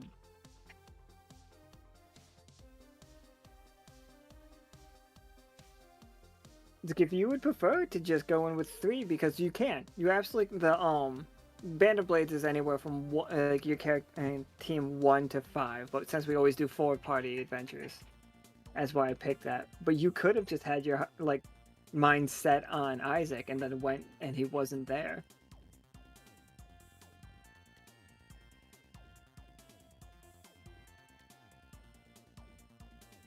Juris. Oh goodness. I don't know if Juris can fight.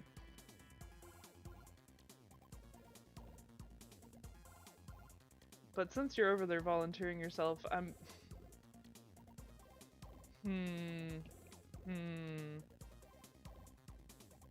You, if you would prefer to just take some time with it, absolutely. Yeah, I don't want to hold up too much longer. I have... My brain is being stupid. No, not at all. Just marinate on it. We're good. You'll get there. And just so we all know, these players don't have to be there in the game. It's interesting if they are, but they are giving you permission to do what the game is going to call for. Yeah, so that is going to be the, this world's Grimdark.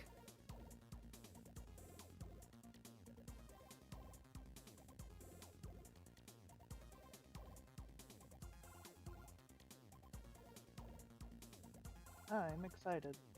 Yeah, I'm really excited for this. Oh my gosh. Yeah. Finger guns. Just another We're gonna do great and not die horribly, guys. I believe in y'all. And everyone lived. Just another opportunity for Kay to go more wasp again.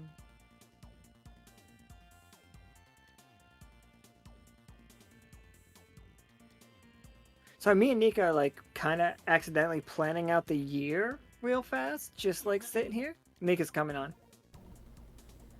Gonna unmute to... I'm sorry, I think I'm actually gonna be super low on the microphone, but we're talking about maybe take it, because May is Streamiversary, right? And we like to do fun bullshit in May. Normally we keep it to a weekend, but maybe we want to treat it like an October, where we do some fun stuff within that month. So we could be running these games, say, in May, and then begin the next, big arc for June and July. I'm kind of vibing that. I like the idea of making May an event the way that October is, because that's just fun to me. So marinate on that if y'all are interested. Mayfest. Oh, 100%. Yes. Yeah. And of course, because we know May the 4th. Be with Mhm. you. We're gonna be off that weekend. We're I'm gonna wearing be my off May the Kona 4th. shirt. God damn it. I'm wearing my Ahsoka shirt right now, so yes. I might come out of a quick retirement thing for the May the 4th. Hell yes. Sure, we're supposed to be on break, but and just let me know. I'm not making any promises, but I would like to run with some of our other Star Wars fans that didn't have the chance last Love time. Star Wars. So if you like Kind of obsessed. / love, if you're obsessed, if that is what your thing is, let me know. Just do a Star Wars thing in the LS General for me, so I will know who to pick from. Because like, if you're not into it, it's like the wrestling games. Like if you're not into wrestling, you don't want to play a wrestling game, or like that's not where it's like it lays. I don't know a ton about Star Wars, so I really rely on my players for this. I need my So- kids after expanded universe. All right, so yeah. Akana at the top of the list. Top of I don't the know. I order, think Arcana. Kay beat me though. Okay, how many children have you named after Star Wars characters? I almost named Hades Vader. Nice. Okay, I'll accept it. This counts. All right, so we have a 2 and a pet baby so far, right? Kids wise, like so Yeah. that's what everybody else is railing up against. You have to be a bigger fan than that to make sure you bump them. No, this is not a competition. I just thought it was funny. Just fucking around, everybody. I had help.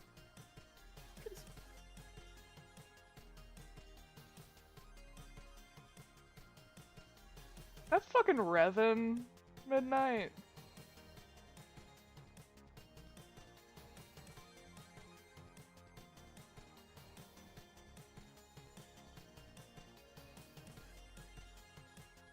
That does appear to be Revan. Okay. Nice. KOTOR is so good. It really was. It was. You're just you unleashed too many nerds when you asked for the Star Wars nerds to react. Neurons activate. I feel like I didn't get enough. Letter powers gifts. combined. Like, Did we want to do anything else with our characters for this particular thing? I think for this particular thing, I've got a gist. I will send you all the information. That like what we have here, we are playing Band of Blades. That is Right. not the same condition for those other 4. Those other 4 are playing something else. Oh lord. We played the card last year. Means those characters have to be there. But yeah, so next up is going to be Karam and Nickel. Did you guys all have any questions about tone or anything you specifically want to see in this world, or anything you specifically don't want to see? Let me know real quick. Are we able to work with NPCs, or like you said, some of them may not hate us?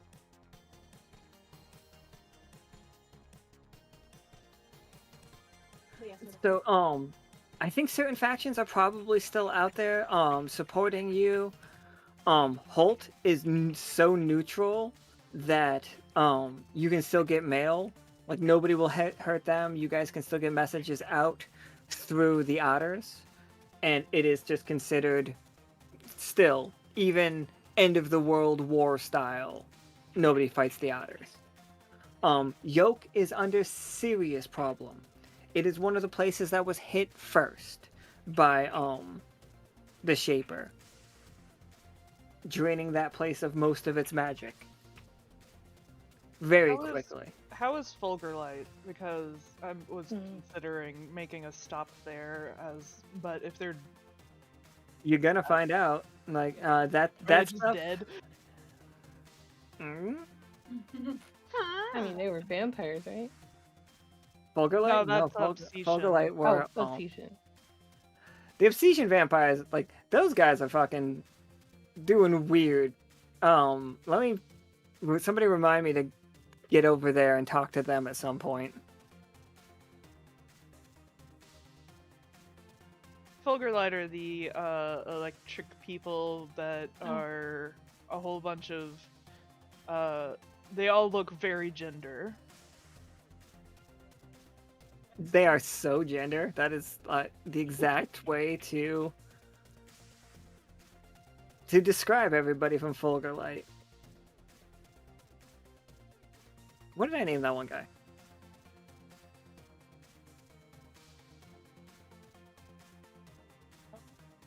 Okay, yeah. Oh, Alex, that's right. There was Alex. This one's Michael.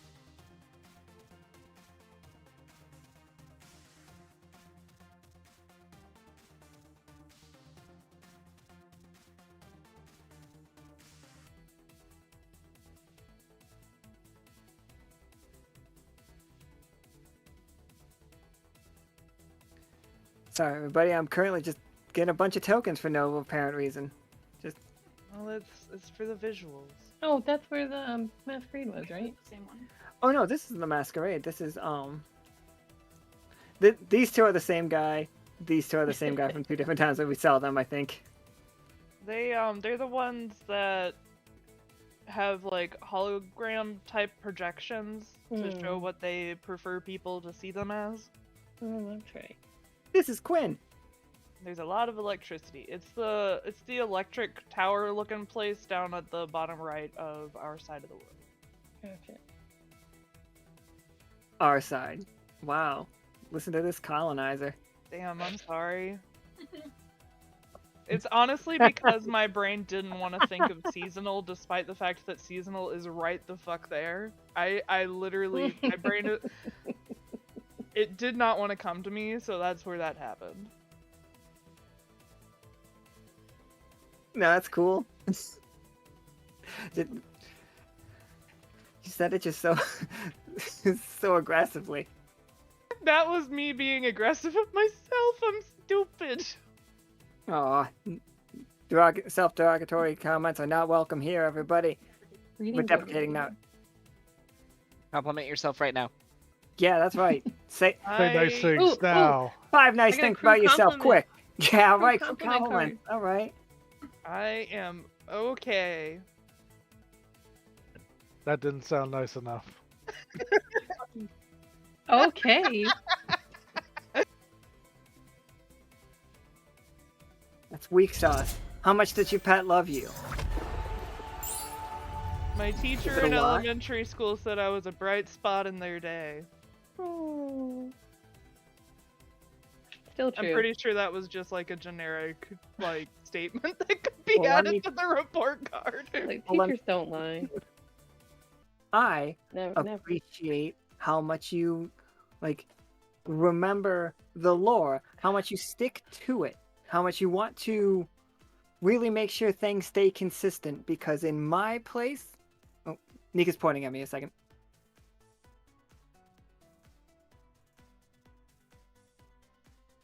I want a hardcore second. Then. You show tried. such great respect for us and the game, for how much you pay attention to this game and how much this game means to you.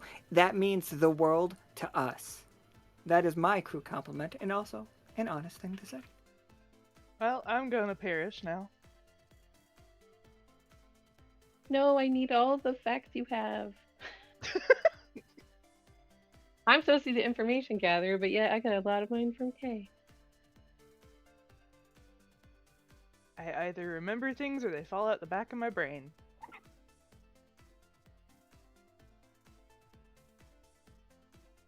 And Yeah. Yes. Sincere compliments from Alan. I gotta run! Alright, now that we've done that, is it time for the next group yet? No, it's time for a group hug. Virtual hug. Yeah, no, Yeah, group hug. The safest kind. yeah. There's no actual touching, but just love. Oh no. Team captain's high Oh five. no. You cannot Even though- escape. You cannot escape this many people. Put up the barriers. The fact that you're moving the tokens is hilarious. You will be loved and appreciated. This is a threat. Crew pile. Sorry. I'm sorry, I heard someone mention a group hug. Oh no.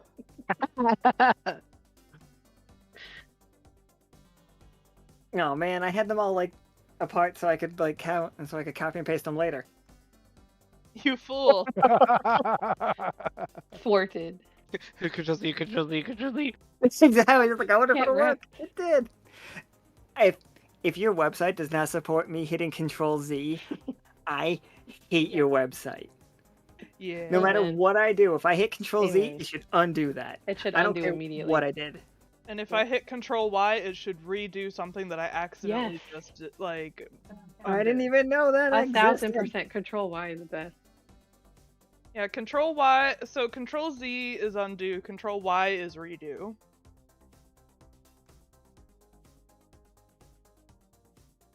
Well, That's the real lore. Anyway, the rest of us should get out of here so the next scene can happen. Goodbye. thank you guys so much. Goodbye. Baba boy. Bye. Can't wait to Adios. get that game's gonna be wild. Both of those games are gonna be wild.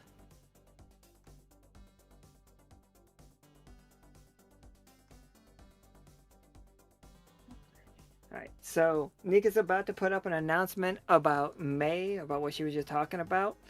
And she would like anybody's information. Like, respond to it, please. Let us know. Let us know how you feel about it.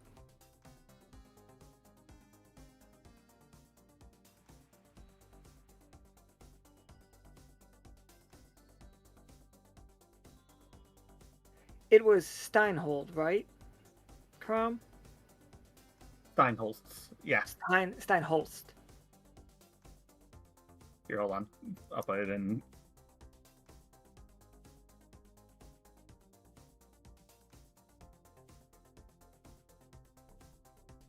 There you go.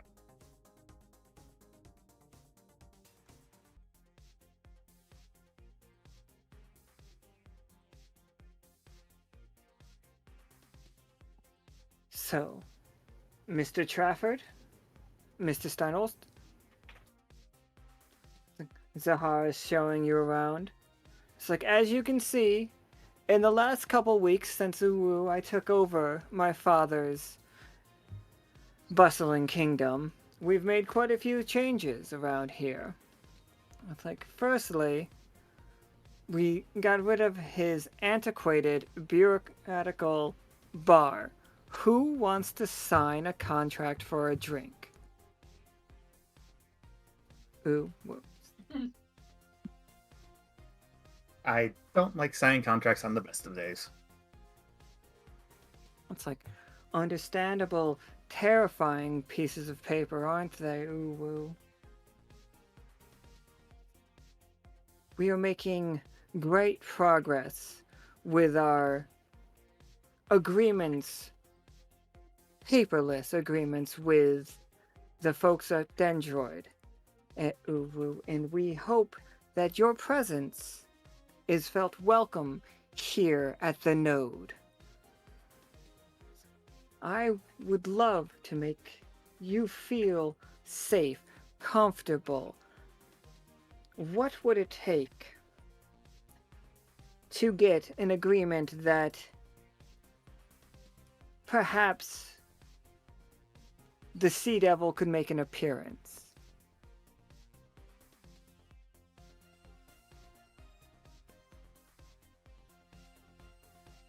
Ram just looks at Nickel.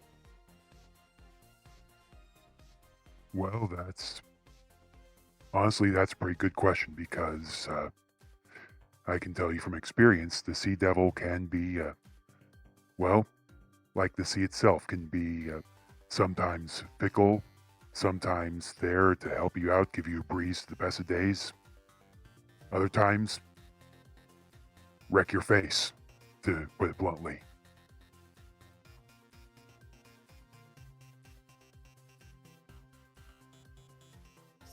Yes. Fickle. But what amenities could the node offer Uwu, one such as she?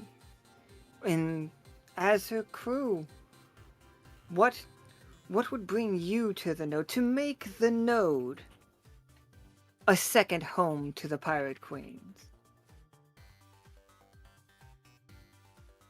Well, if nothing else, I know that the Sea Devil and I are, well, we're pretty big fans of shrimp. It's not much of a thing, but still something.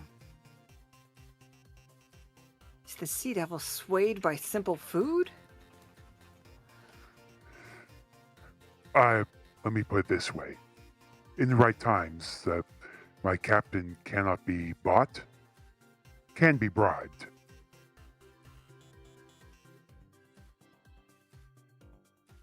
However, do keep in mind that attempting to exploit it could work poorly for you. Of course. Ooh, it's a wonderful plan. Restaurants that cater specifically. I will find the greatest chefs and earn the fact that the sea devil want to eat here. And then, like, you hear her mumbling a little. She's like, I wonder what the other pirate queens eat. Sea devil, shrimp, the fated question mark. For all of you that play Sea Devils, the Fated, or the Storm crew, or Oubliette's crew, please tell me what that character's favorite food is. As that is the mission that we just put Zahara on. Other than food,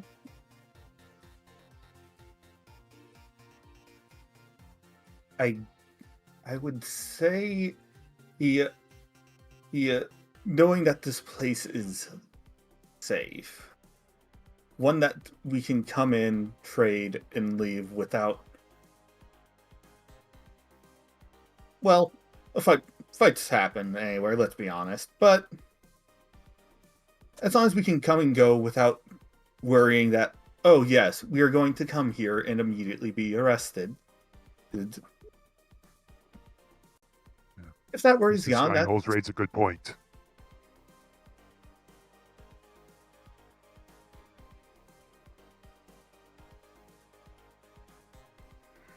Yes, that's a great point, Mr. Steinholz. It's all, fights just happen. It's always nice if you can minimize them.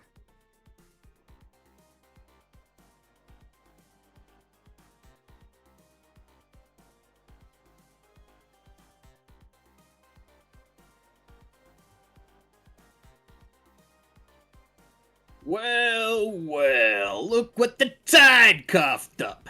If it ain't the barnacle bitten bilge rats from the Sea Devil's crew.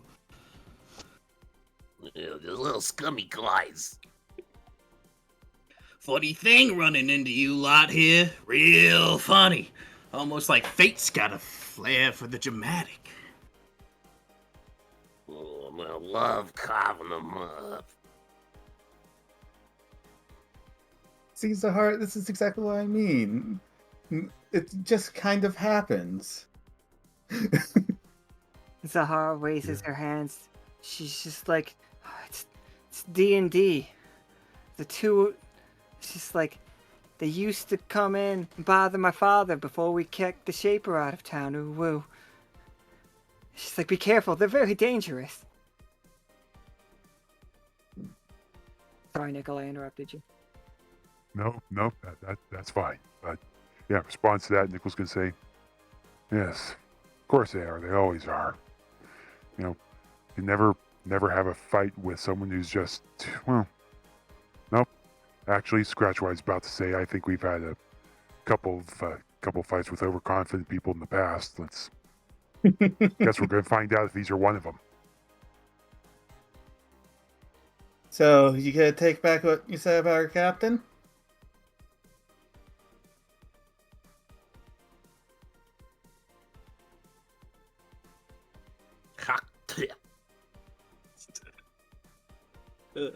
Yeah, what he said. Yeah, I'm punching the one that spit.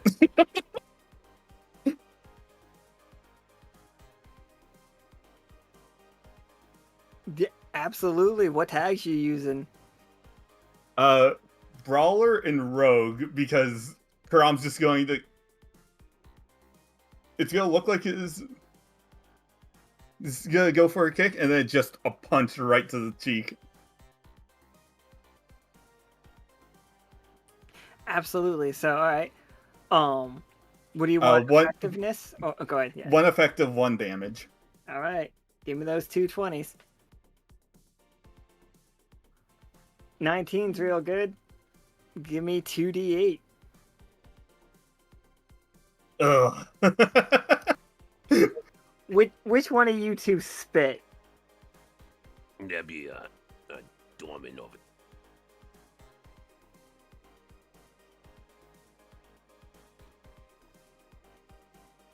All right, man. He catches you for 4. Is Crumb?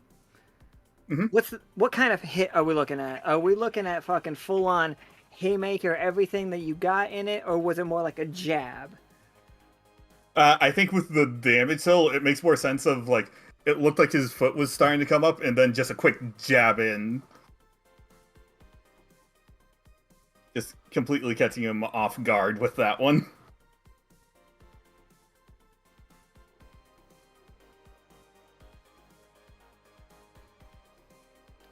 Absolutely. All right, Dorman, you just got punched in the face. Oh, jeez. Oh, fuck. No, like, that didn't really hurt too much. Of course it didn't. You got little sissy hands. Soft little pillows.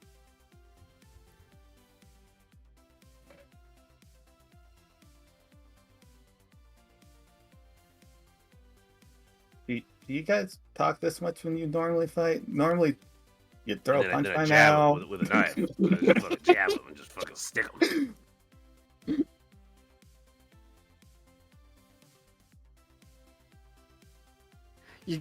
All right, Dorman, are you going for the stab?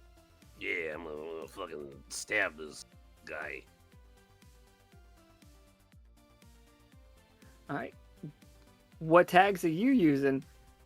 I'm gonna use instinctual and lucky. All right. I'm just throwing out a jab with the knife. Hopefully, I get lucky. Are you looking for damage, or are you looking for accuracy? Accuracy or effectiveness. Do one each. All right. Give me 2d20.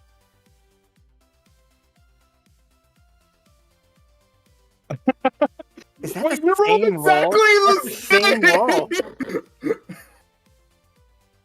Other in the face. Just punch each other in the fist. Give me 2d8. Okay. It would have been hilarious if it was exactly the same.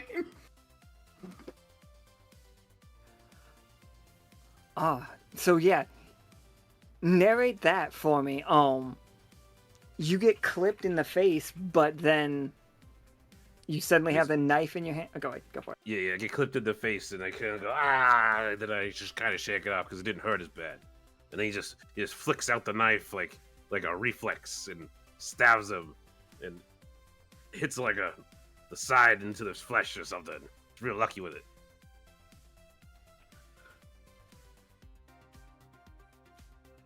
It's like the tone around the room changes.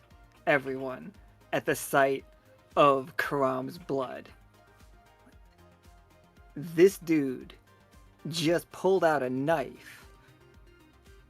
And Karam, you can tell, like that half of that was a 5, and like being able to move the way you do lowered is what like caused it to not really get you, but he was going for it. Essentially, it went from like it was gonna be like a heart in the heart, but Karam's reflexes made it into a hit in the shoulder. Basically. But it changed the vibe of the room from bar fight to assassination attempt.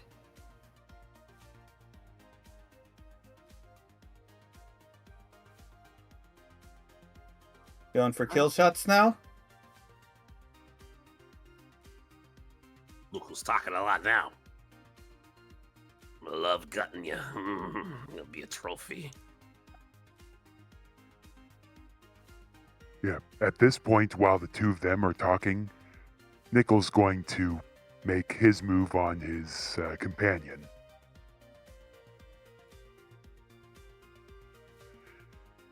And I think with this, it's going to be, I think I'll start with just the rogue tag at this point, as he's actually going to try to use the tail spike like a knife of his own to give a good cut. And I'll use that as part of the attack, not the effectiveness.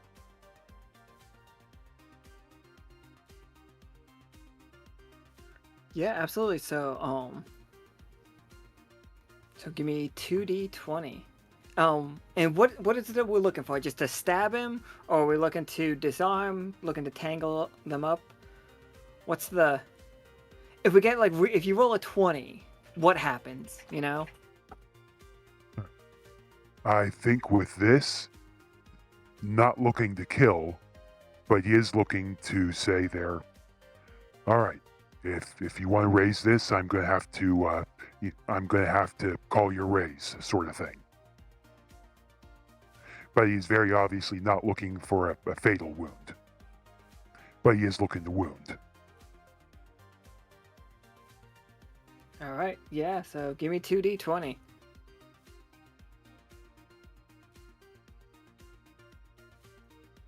All right, yeah, give me 2d6 for effectiveness on this one.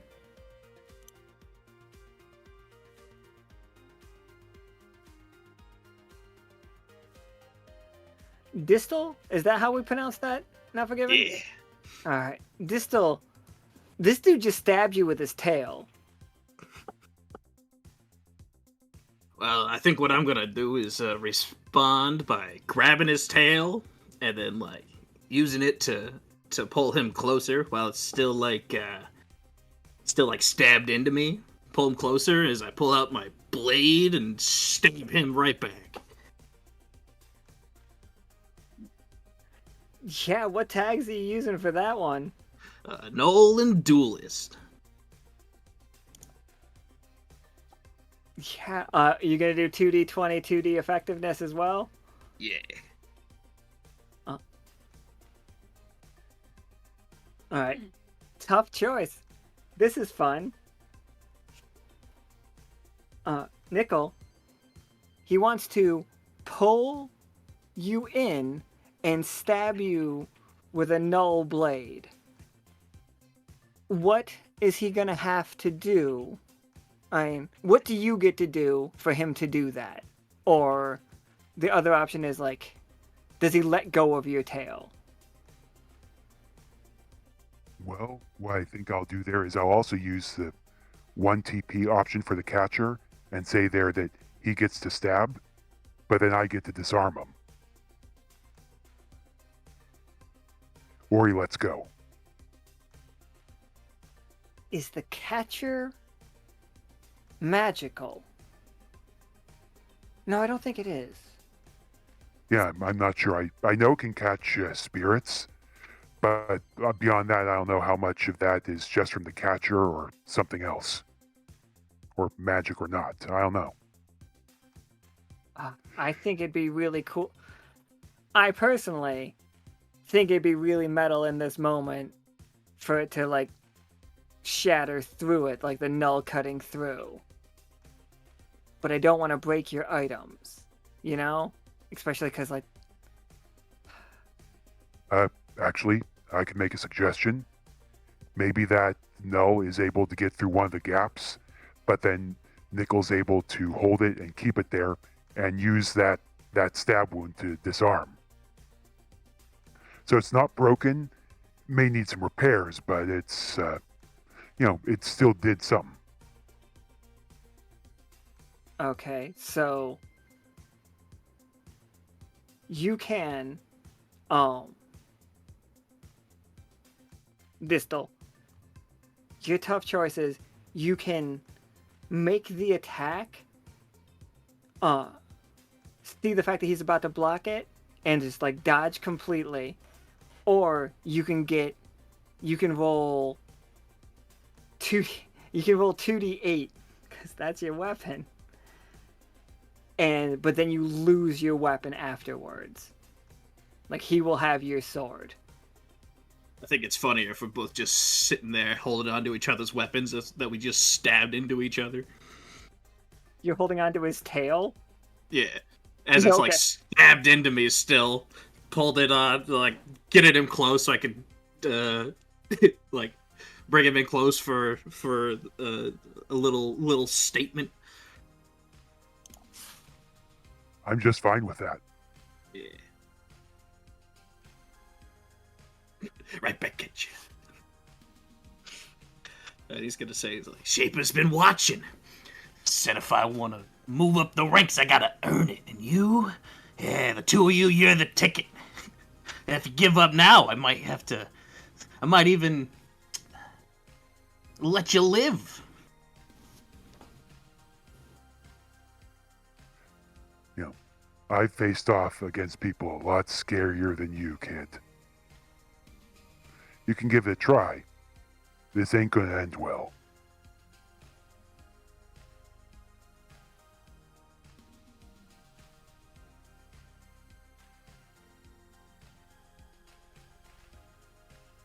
Back at the top of the turn order, if we want to go in the same order, which was Karam, Gorman, Nickel, and Distal, that's fine. If we want to mix it up, it's all fine. The advertising firm of Goblin, and Goblin have moved a little bit further away from you all.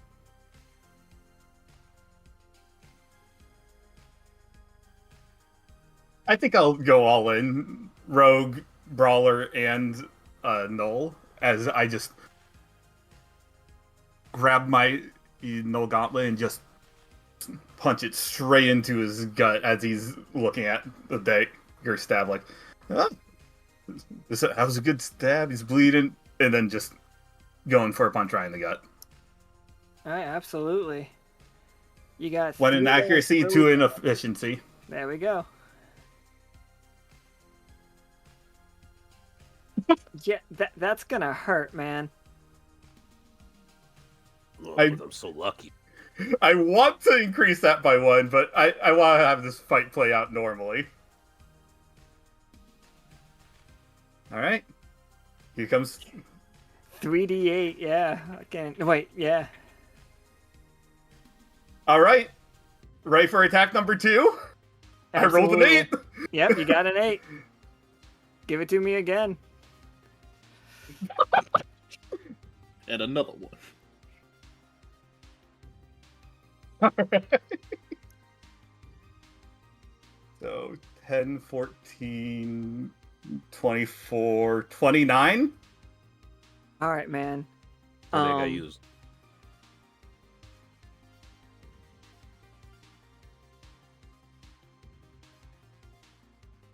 We're not rat. I can't even. So Just once in the gut, and as he's keeling over, just punching him down to the ground. How many tags I gotta use? to do what? Read what you sent me. Oh shit! Shit. How many tags I gotta use? Okay.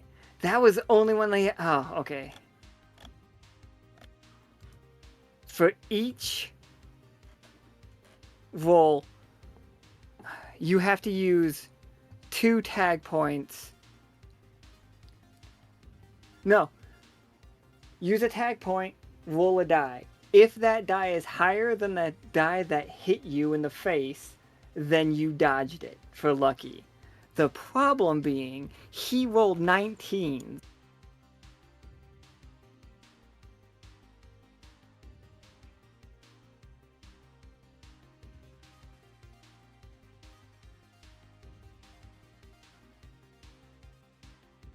Alright, I died. Yeah, that is fucking, like, it's not even a joke, Karam. As you hit him in the breadbasket, and then just keep hitting, and you see for a moment, Karam. I will say, I don't care one way or another whether he lives or dies. It was just gonna be a punch to the gut and then punch to take him down.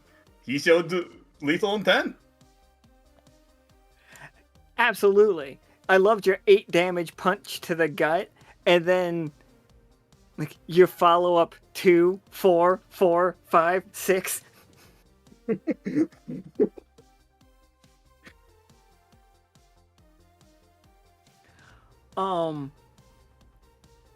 He had 30 HP.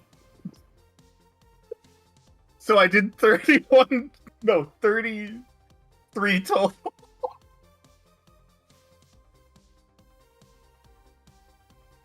You hit him for 4 before, and And then 29. Yeah, and then yes, 33. Yep.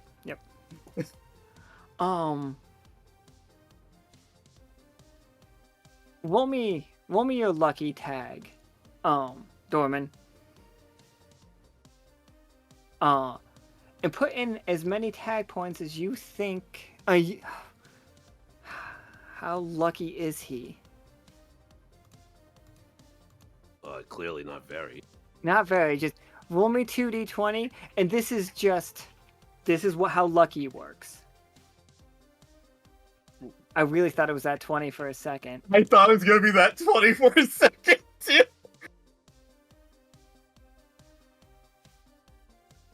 Dorman,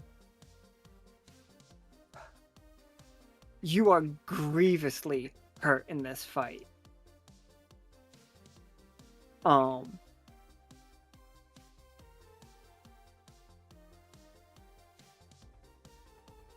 What does Dorman have to give up to survive? Like, is Dorman out of commission forever from this? Or is Dorman just like...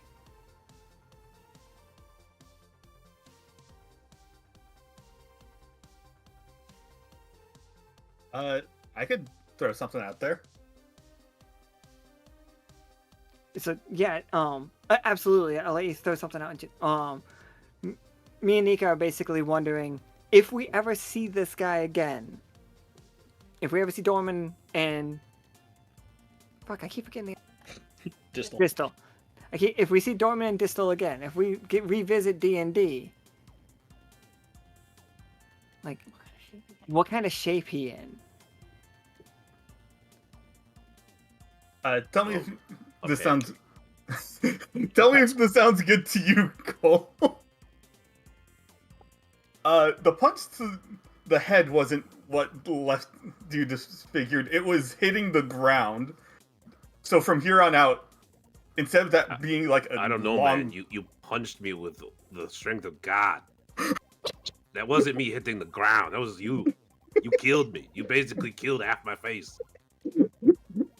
Funny you say that. Part of my jaw now.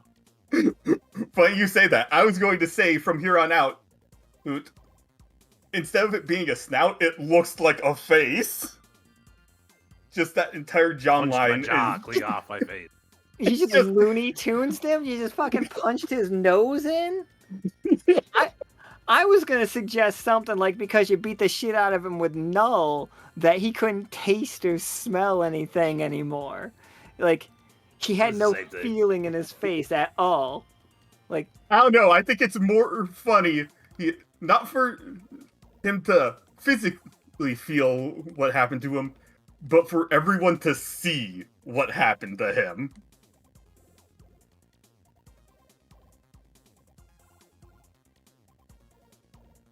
Sends a message.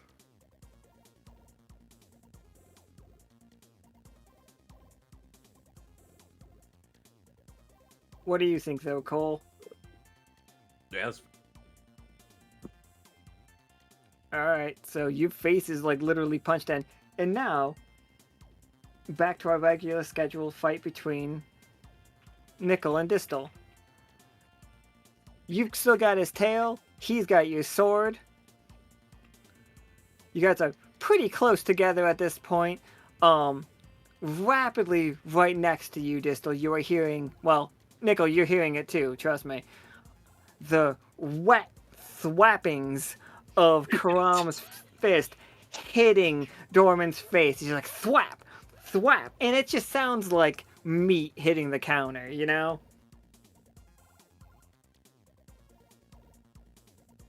Yeah. You know, I gotta say there, you know, despite the situation you're in, you lucked out. I'm the nice one here. And then breathe a little bit of ice cold air into his face and say, so, how long do you want to find out how nice I can keep being? For example, I'm sure you noticed that I haven't even drawn a pretty famous sword yet. You want me to get real serious with this? Or would you rather take your friend and, live to fight another day?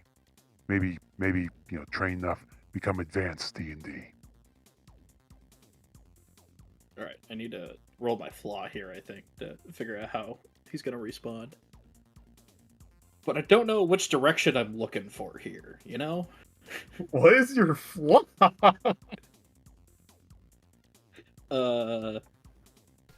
Zealous.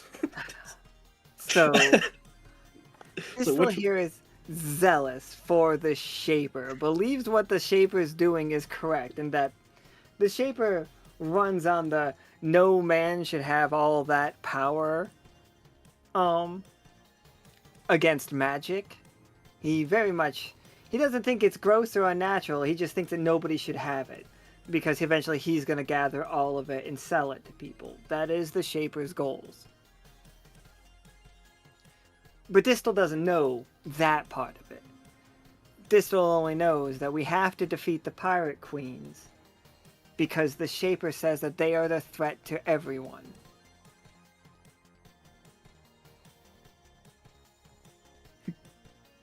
So basically, is a high roll here for rolling the flaw, is that going to be... Oh, a high roll here is basically Distel suddenly becomes a paladin. Okay. Like, this is like Distel's full...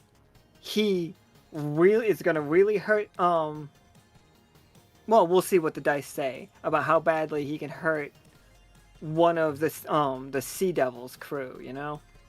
Mm-hmm. Well, let's just see what it is. Play it from there. Yes. All right. It worked out terrible. Yeah. Excellent.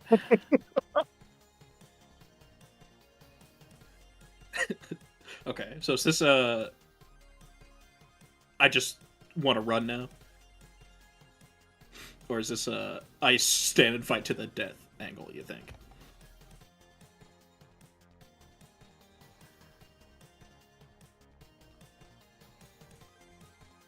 Yeah, absolutely.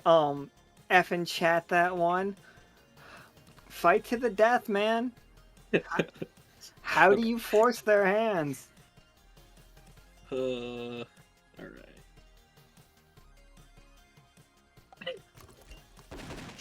Okay. So I think, in response to Nicole's line of questioning here, I'm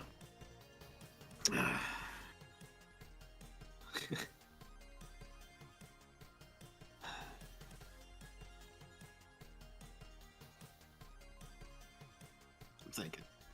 Processing. Don't worry, in the background, Crom's still punching. Yeah.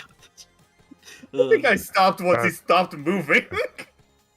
But, you know. Actually, I think I was going Once to say he Crom's stopped punching is the now loading screen. Oh my god, that's the best loading screen. It's just, it's Kratos versus Zeus from God of War. Just like keep pressing X and he doesn't stop punching.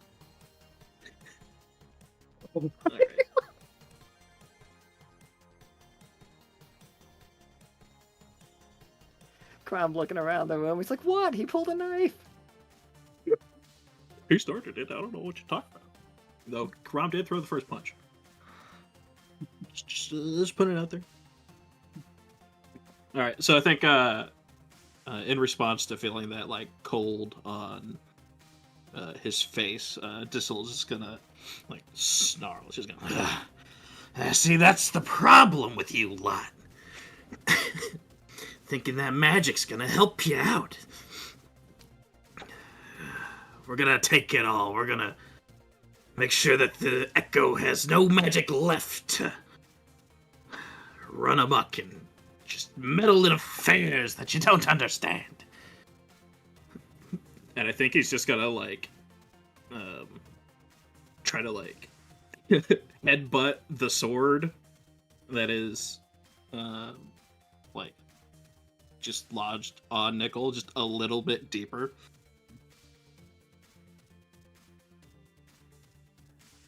All right. Yeah. Roll me 2d8. Okay.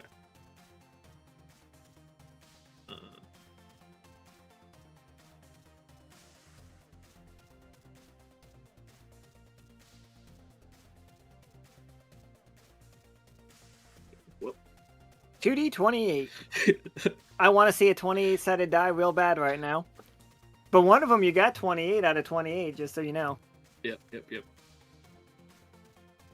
All right. And so, 10. as he's doing that, he's just is gonna say something. He's just like, The Shaper gives us Null to deal with you. You abominations.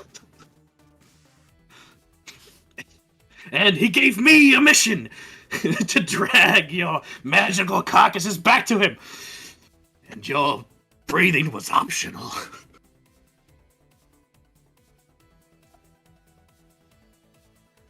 Okay, I think with that, yeah, Nickel is going to, bring Fable into hand, and with the arm with the catcher now kind of useless at this point. He's Oh, yeah, going to be totally. using I he's think going to the- be using go ahead. the tail to try to keep him steady there, and try to use Fable to go for a kill shot, and basically like using tail to pump in extra like ice there to Elementalist. I think Rogue with the sneak attack, and honestly, I think with what he's saying there, is it something where I could also add the Sea Devil tag? Oh, yeah, for sure. Okay, then I'll add 1 to the attack and 2 to the effectiveness with using Fable. Absolutely. Give me 2d20.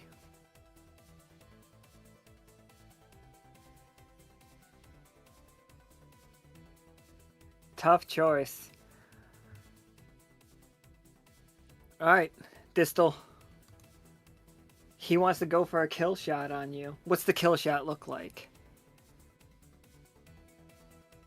I think it would be, a simple upward stab to the heart, and then Nickel saying something as he drives the blade in.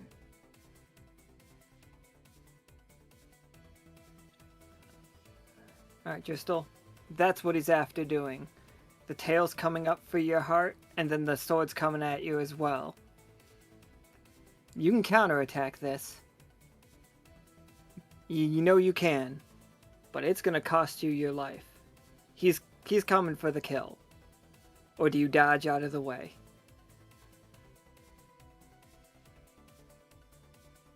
I think Distal's just gonna dodge back.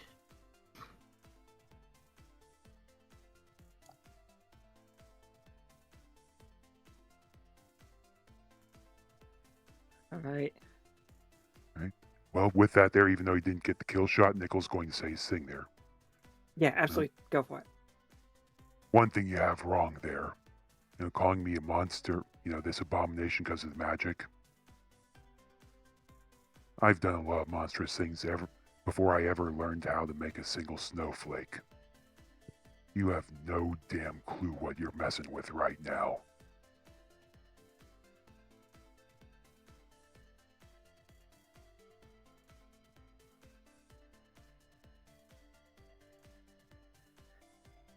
Alright. Crumb, you see that this fight is happening. Do you interact? I think at this point, now that he's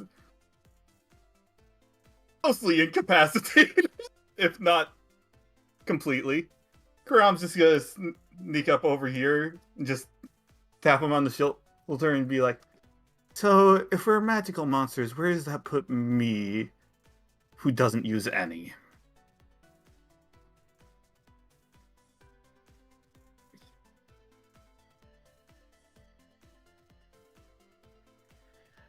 Tough choice. Dorman, you can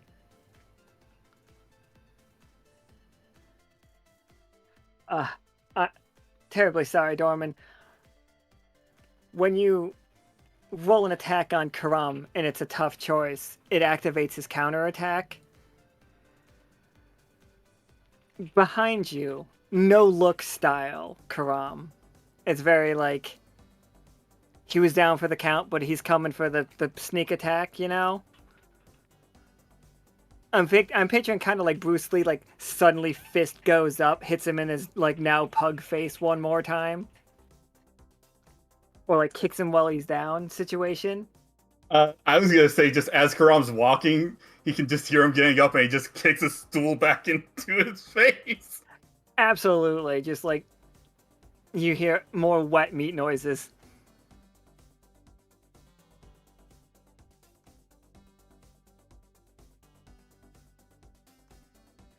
Alright. Distal, it's up to you.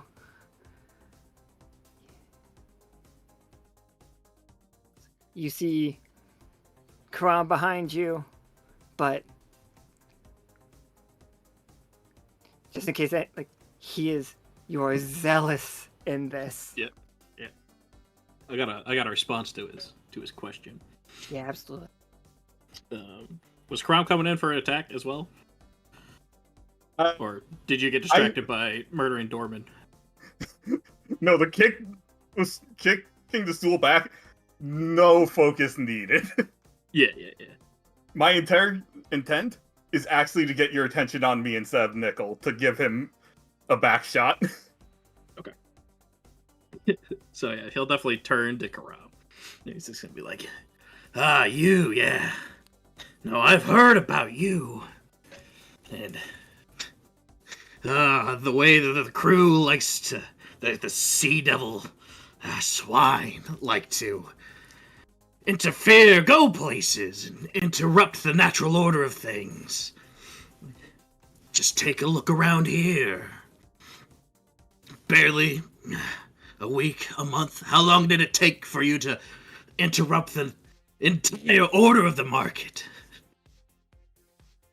How long did it take the paper route to completely disrupt the Pirate's Cove?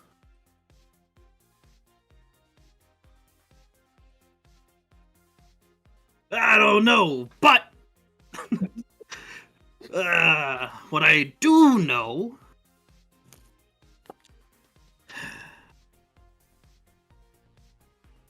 is that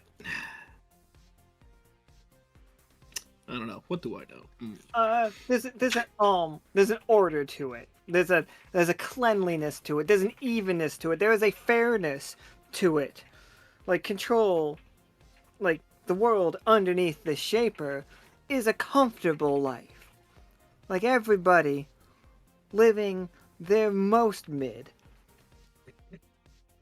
Okay.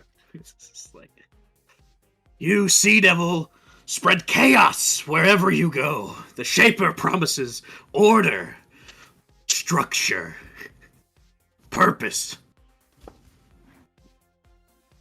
Midality.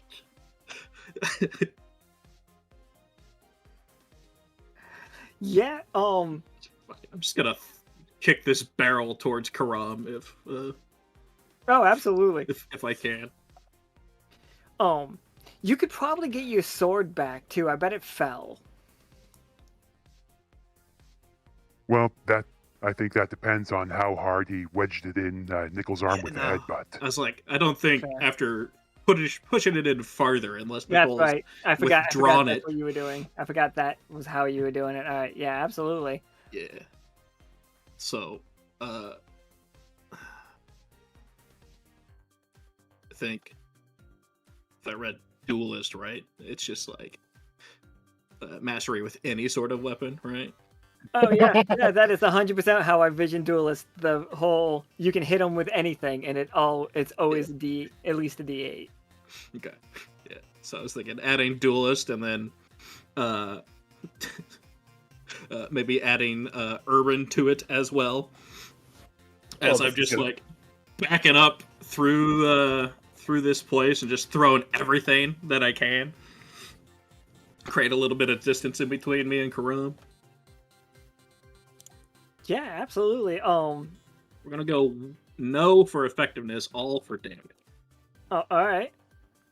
Give me 1d20. Oh. I don't have 3D dice on, do I? Damn it. That's so That's sick. the problem.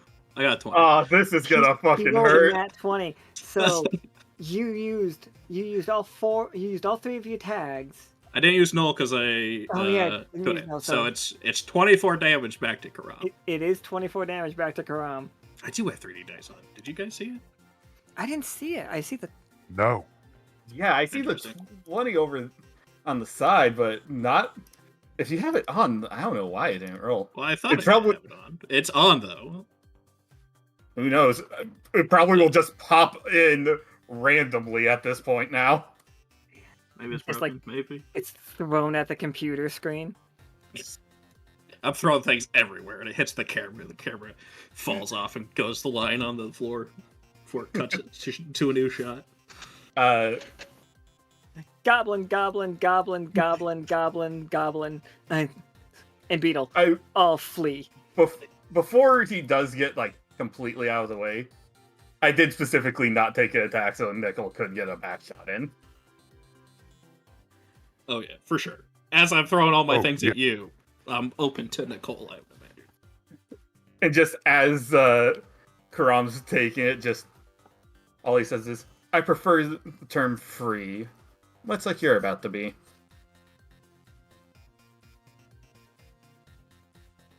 Yeah, and I think what I'm actually going to do, I'm going to, again, try to use a lot of tag stuff. I'm thinking Rogue. I think Rogue enchanted with Fable, and, I think I'll try to use maybe the Catcher's Reactive. Let me know if this is acceptable here. Is what I'm going to try to do is toss Fable at, first going to toss Fable, and then as it's in the air, going to try to use the now free hand, grab that null weapon, pull it out, and try to use that to stab him at the same time. Oh yeah, absolutely. And I think for that was 3 tags, so I think I'm going to have 1 of the tags for attack, 2 for effectiveness.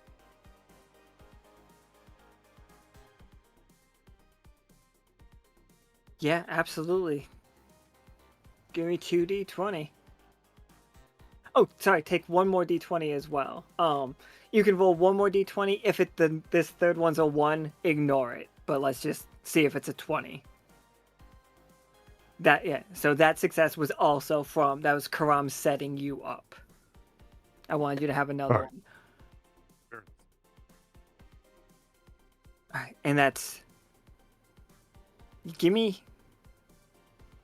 We're gonna match Fable for this one, so give me 3d10 for your damage.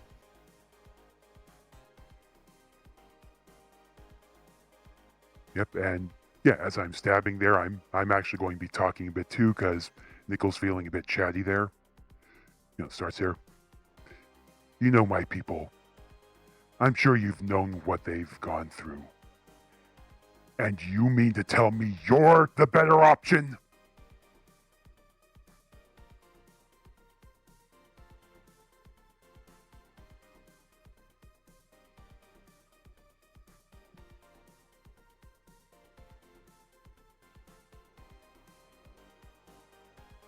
The Shaper will guide all, whether they ask for it or not. And once everything's under his control, then all will be better off. There is nothing going to be left of you after this, not even your ideals.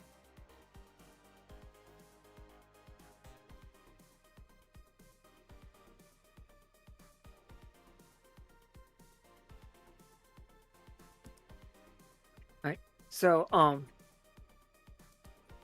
Dristle, was that the first damage you've taken? I'm down to 10 HP. I've taken Oh, okay. 20. Okay, everybody.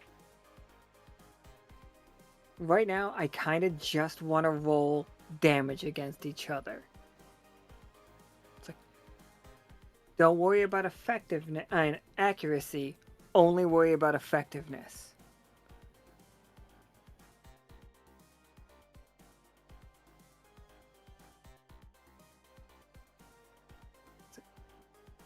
Karam and Nickel, we've had and obviously we've been saying it right here. It is clear that Dristle is not gonna stop.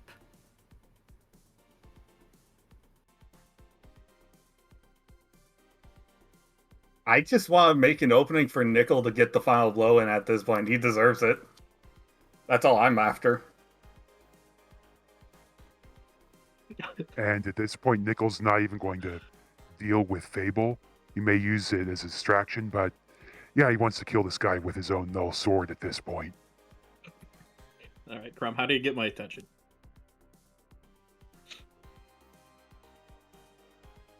I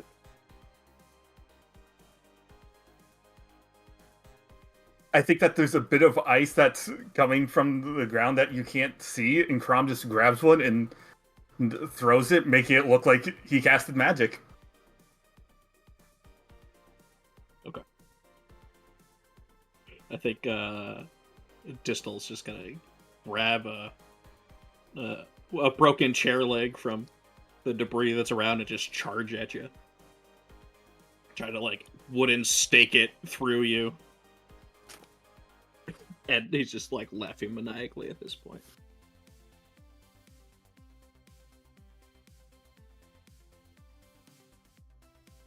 Yep, and with that, Nickel's going to get behind and backstab and ideally stab through with an old blade. Alright. 10 damage to Karam. Yeah, that hurts. As you do that 10 damage, give me that rogue roll for your damage. So another, yeah, you give me another 2d. Wait, you said you're not using Fable? I'm using his own null blade against him. Oh, yeah, absolutely. So that's a d8. Give me 2d8. Oh, just enough.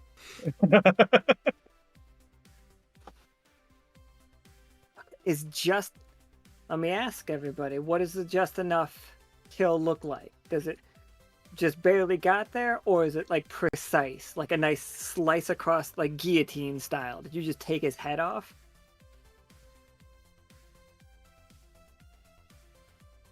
Well, actually, the way I think Nickel would be doing it there is you can just barely see the point of no blade dipped red coming out from his chest, like probably not even quite going through the clothes, just a point and a stain, rapidly spreading.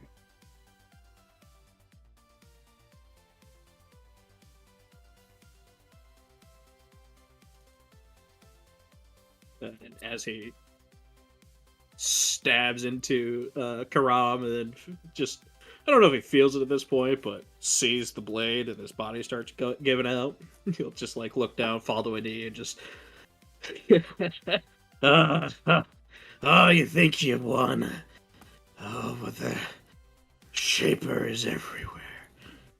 Always watching. You cannot escape the Shaper.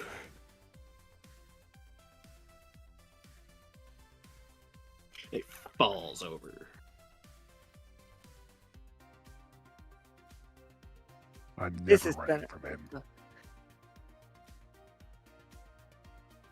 No, that's it. Go.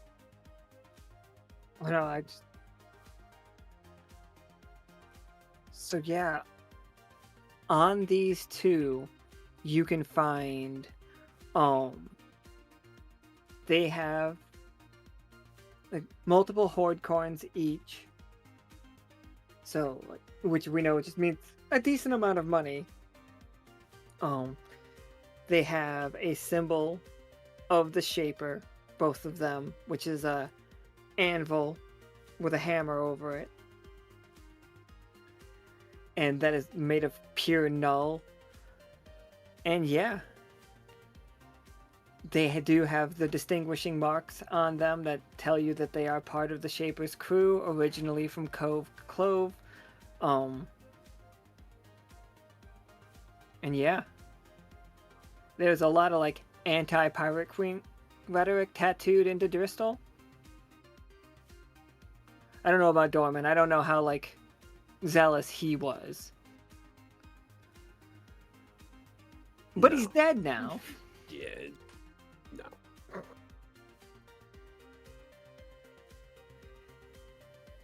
And the lovely thing is, none of this has to come back on the crew, the Lockstitch crew, because you two were very much the Sea Devils. When we meet just completely new NPCs that have, let me see, it's gonna be Corman and Crystal. Don't worry about it. They're completely new NPCs. Different rodent, obviously. Second edition. Yeah. Corman and Crystal are their daughters. Out for revenge. And they have the exact same voice. You two better remember those voices. It's just my basic thug voice. I could do that. Okay. My name is. I've lost it. It's gone. I'm going away. I asked for one thing from you. You can't ask me That things. I'll voice forget always. it immediately. Styles just kind of looks at Zahara. Sorry about the blood. I'll clean it up. We installed floors. Ooh, woo. Floors with the first tent. Ooh, woo. Oh, we got it. Yeah, I'll at least try to minimize it on my end as Nickel tries to, give a quick freeze to his, arm wound. Oh, don't be ridiculous. Don't be ridiculous. He's like, we'll get you protection. All the pirate queens will find the node to be a safe haven for themselves and the whole crew. Down with the Shaper. And, get these bodies out of here. And, well, of course, Goblin, and Goblin. And Beetle. Oh, I'll just start, following her commands and moving the bodies out. It's just we'll get you to the medical deck. We'll get you to the medical tent. It's don't worry, we have an amazing doctor here. Do you know malpractice? And that's where the scene ends. I was going to say, she's going to turn away and see Ram missing.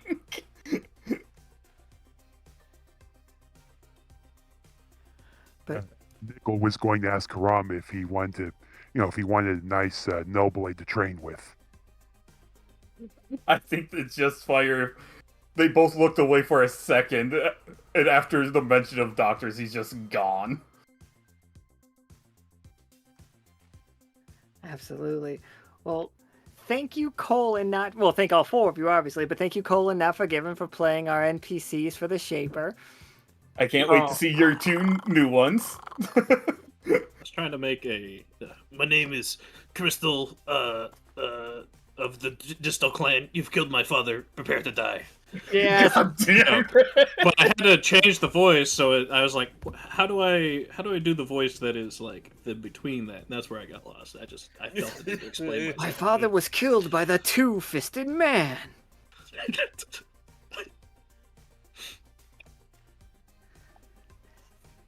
Just beat him to death. I just want to say, I did a lot of damage. I dealt more than I took. And it was obviously Dorman that let me down here. I tripped. He took my unlucky for. He took my unlucky for a little bit. It just happened to be immediately into the waiting fists of Karam. Repeatedly, I would trip. It's just I kind of pictured it like a fucking punching balloon. Like he grabbed your snout and then just like pulled and kept like smack, smack, smack, smack, smack, smack, smack, smack, smack, smack, smack, smack. Yeah, grab him by the tongue and punching balloon him. Man, punching balloons, they're pretty alright. I haven't played with one in a while. Let me tell you, I think a punching balloon's pretty alright. Honestly, I just wanted to let Nickel get a kill on one. I mean, after some of that, fair and appreciated. Man, that guy got really zealous. Which that is cool because that sets a tone that some of the Shapers people are this, and when you get into a fight with them, they are this. They're not gonna stop. I think it's always fun when some enemies, they're not evil, but because they are so steadfast in their beliefs, there is no other option. You don't understand. You killed me so fast I couldn't use my law. I'm sorry. It was gonna be great. It was gonna be great. There was a whole dynamic. Literally a coward. I was gonna run away. He was a coward. That's so funny. And I was gonna have to try to convince him to stay around and preach to him, be like, "No, you stay here and you fight." But instead, it was just like, stab. Like the first attack wasn't like strong enough to make me afraid, and then you just killed me. Like 4 damage, I could take that. And... Well, hey, look at it this way. You didn't run, so you overcame your flaw. one experienced coward. No one can say you were cowardly. You took your death like a man. Yeah, that's the fucking next alpha male poster right there. Dorman beaten to death in this bar that he didn't even want to come to. It's just like, be a man. Just be a man. Die to fists. Stand your ground. Be a man. Rough. There's just like, it was taken from like a piece of paper that was in here that has some of his blood on it. I feel like immediately while he was still alive, the second he had the thought that he should get out of here, his flaw from turned from coward to intelligent, and then just still got his ass kicked. I should leave. Just too slow. Alright. Anyway, everybody, thank you all for doing that scene with us. Like, that was hilarious. And I needed to get some of this stuff on screen. And yeah, that's gonna be it for the Speakeasy today. Just wanted to get those scenes in. And tomorrow we're playing, the Fated cruise game as they go crash a party and whatnot. And so, thank you all for playing. Thank you guys all for support. And yeah, I will try to get those card things up as soon as I can. And with that, goodbye forever, everybody. Bye forever. Bye forever.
Spirits wake, hearts will grow. Like Stitch's name, the world will know. Spirits wake, hearts will grow. Like Stitch's name, the world will know. Spirits wake, hearts will grow. Like Stitch's name, the world will know. Spirits wake, hearts will grow. Like Stitch's name, the world will know.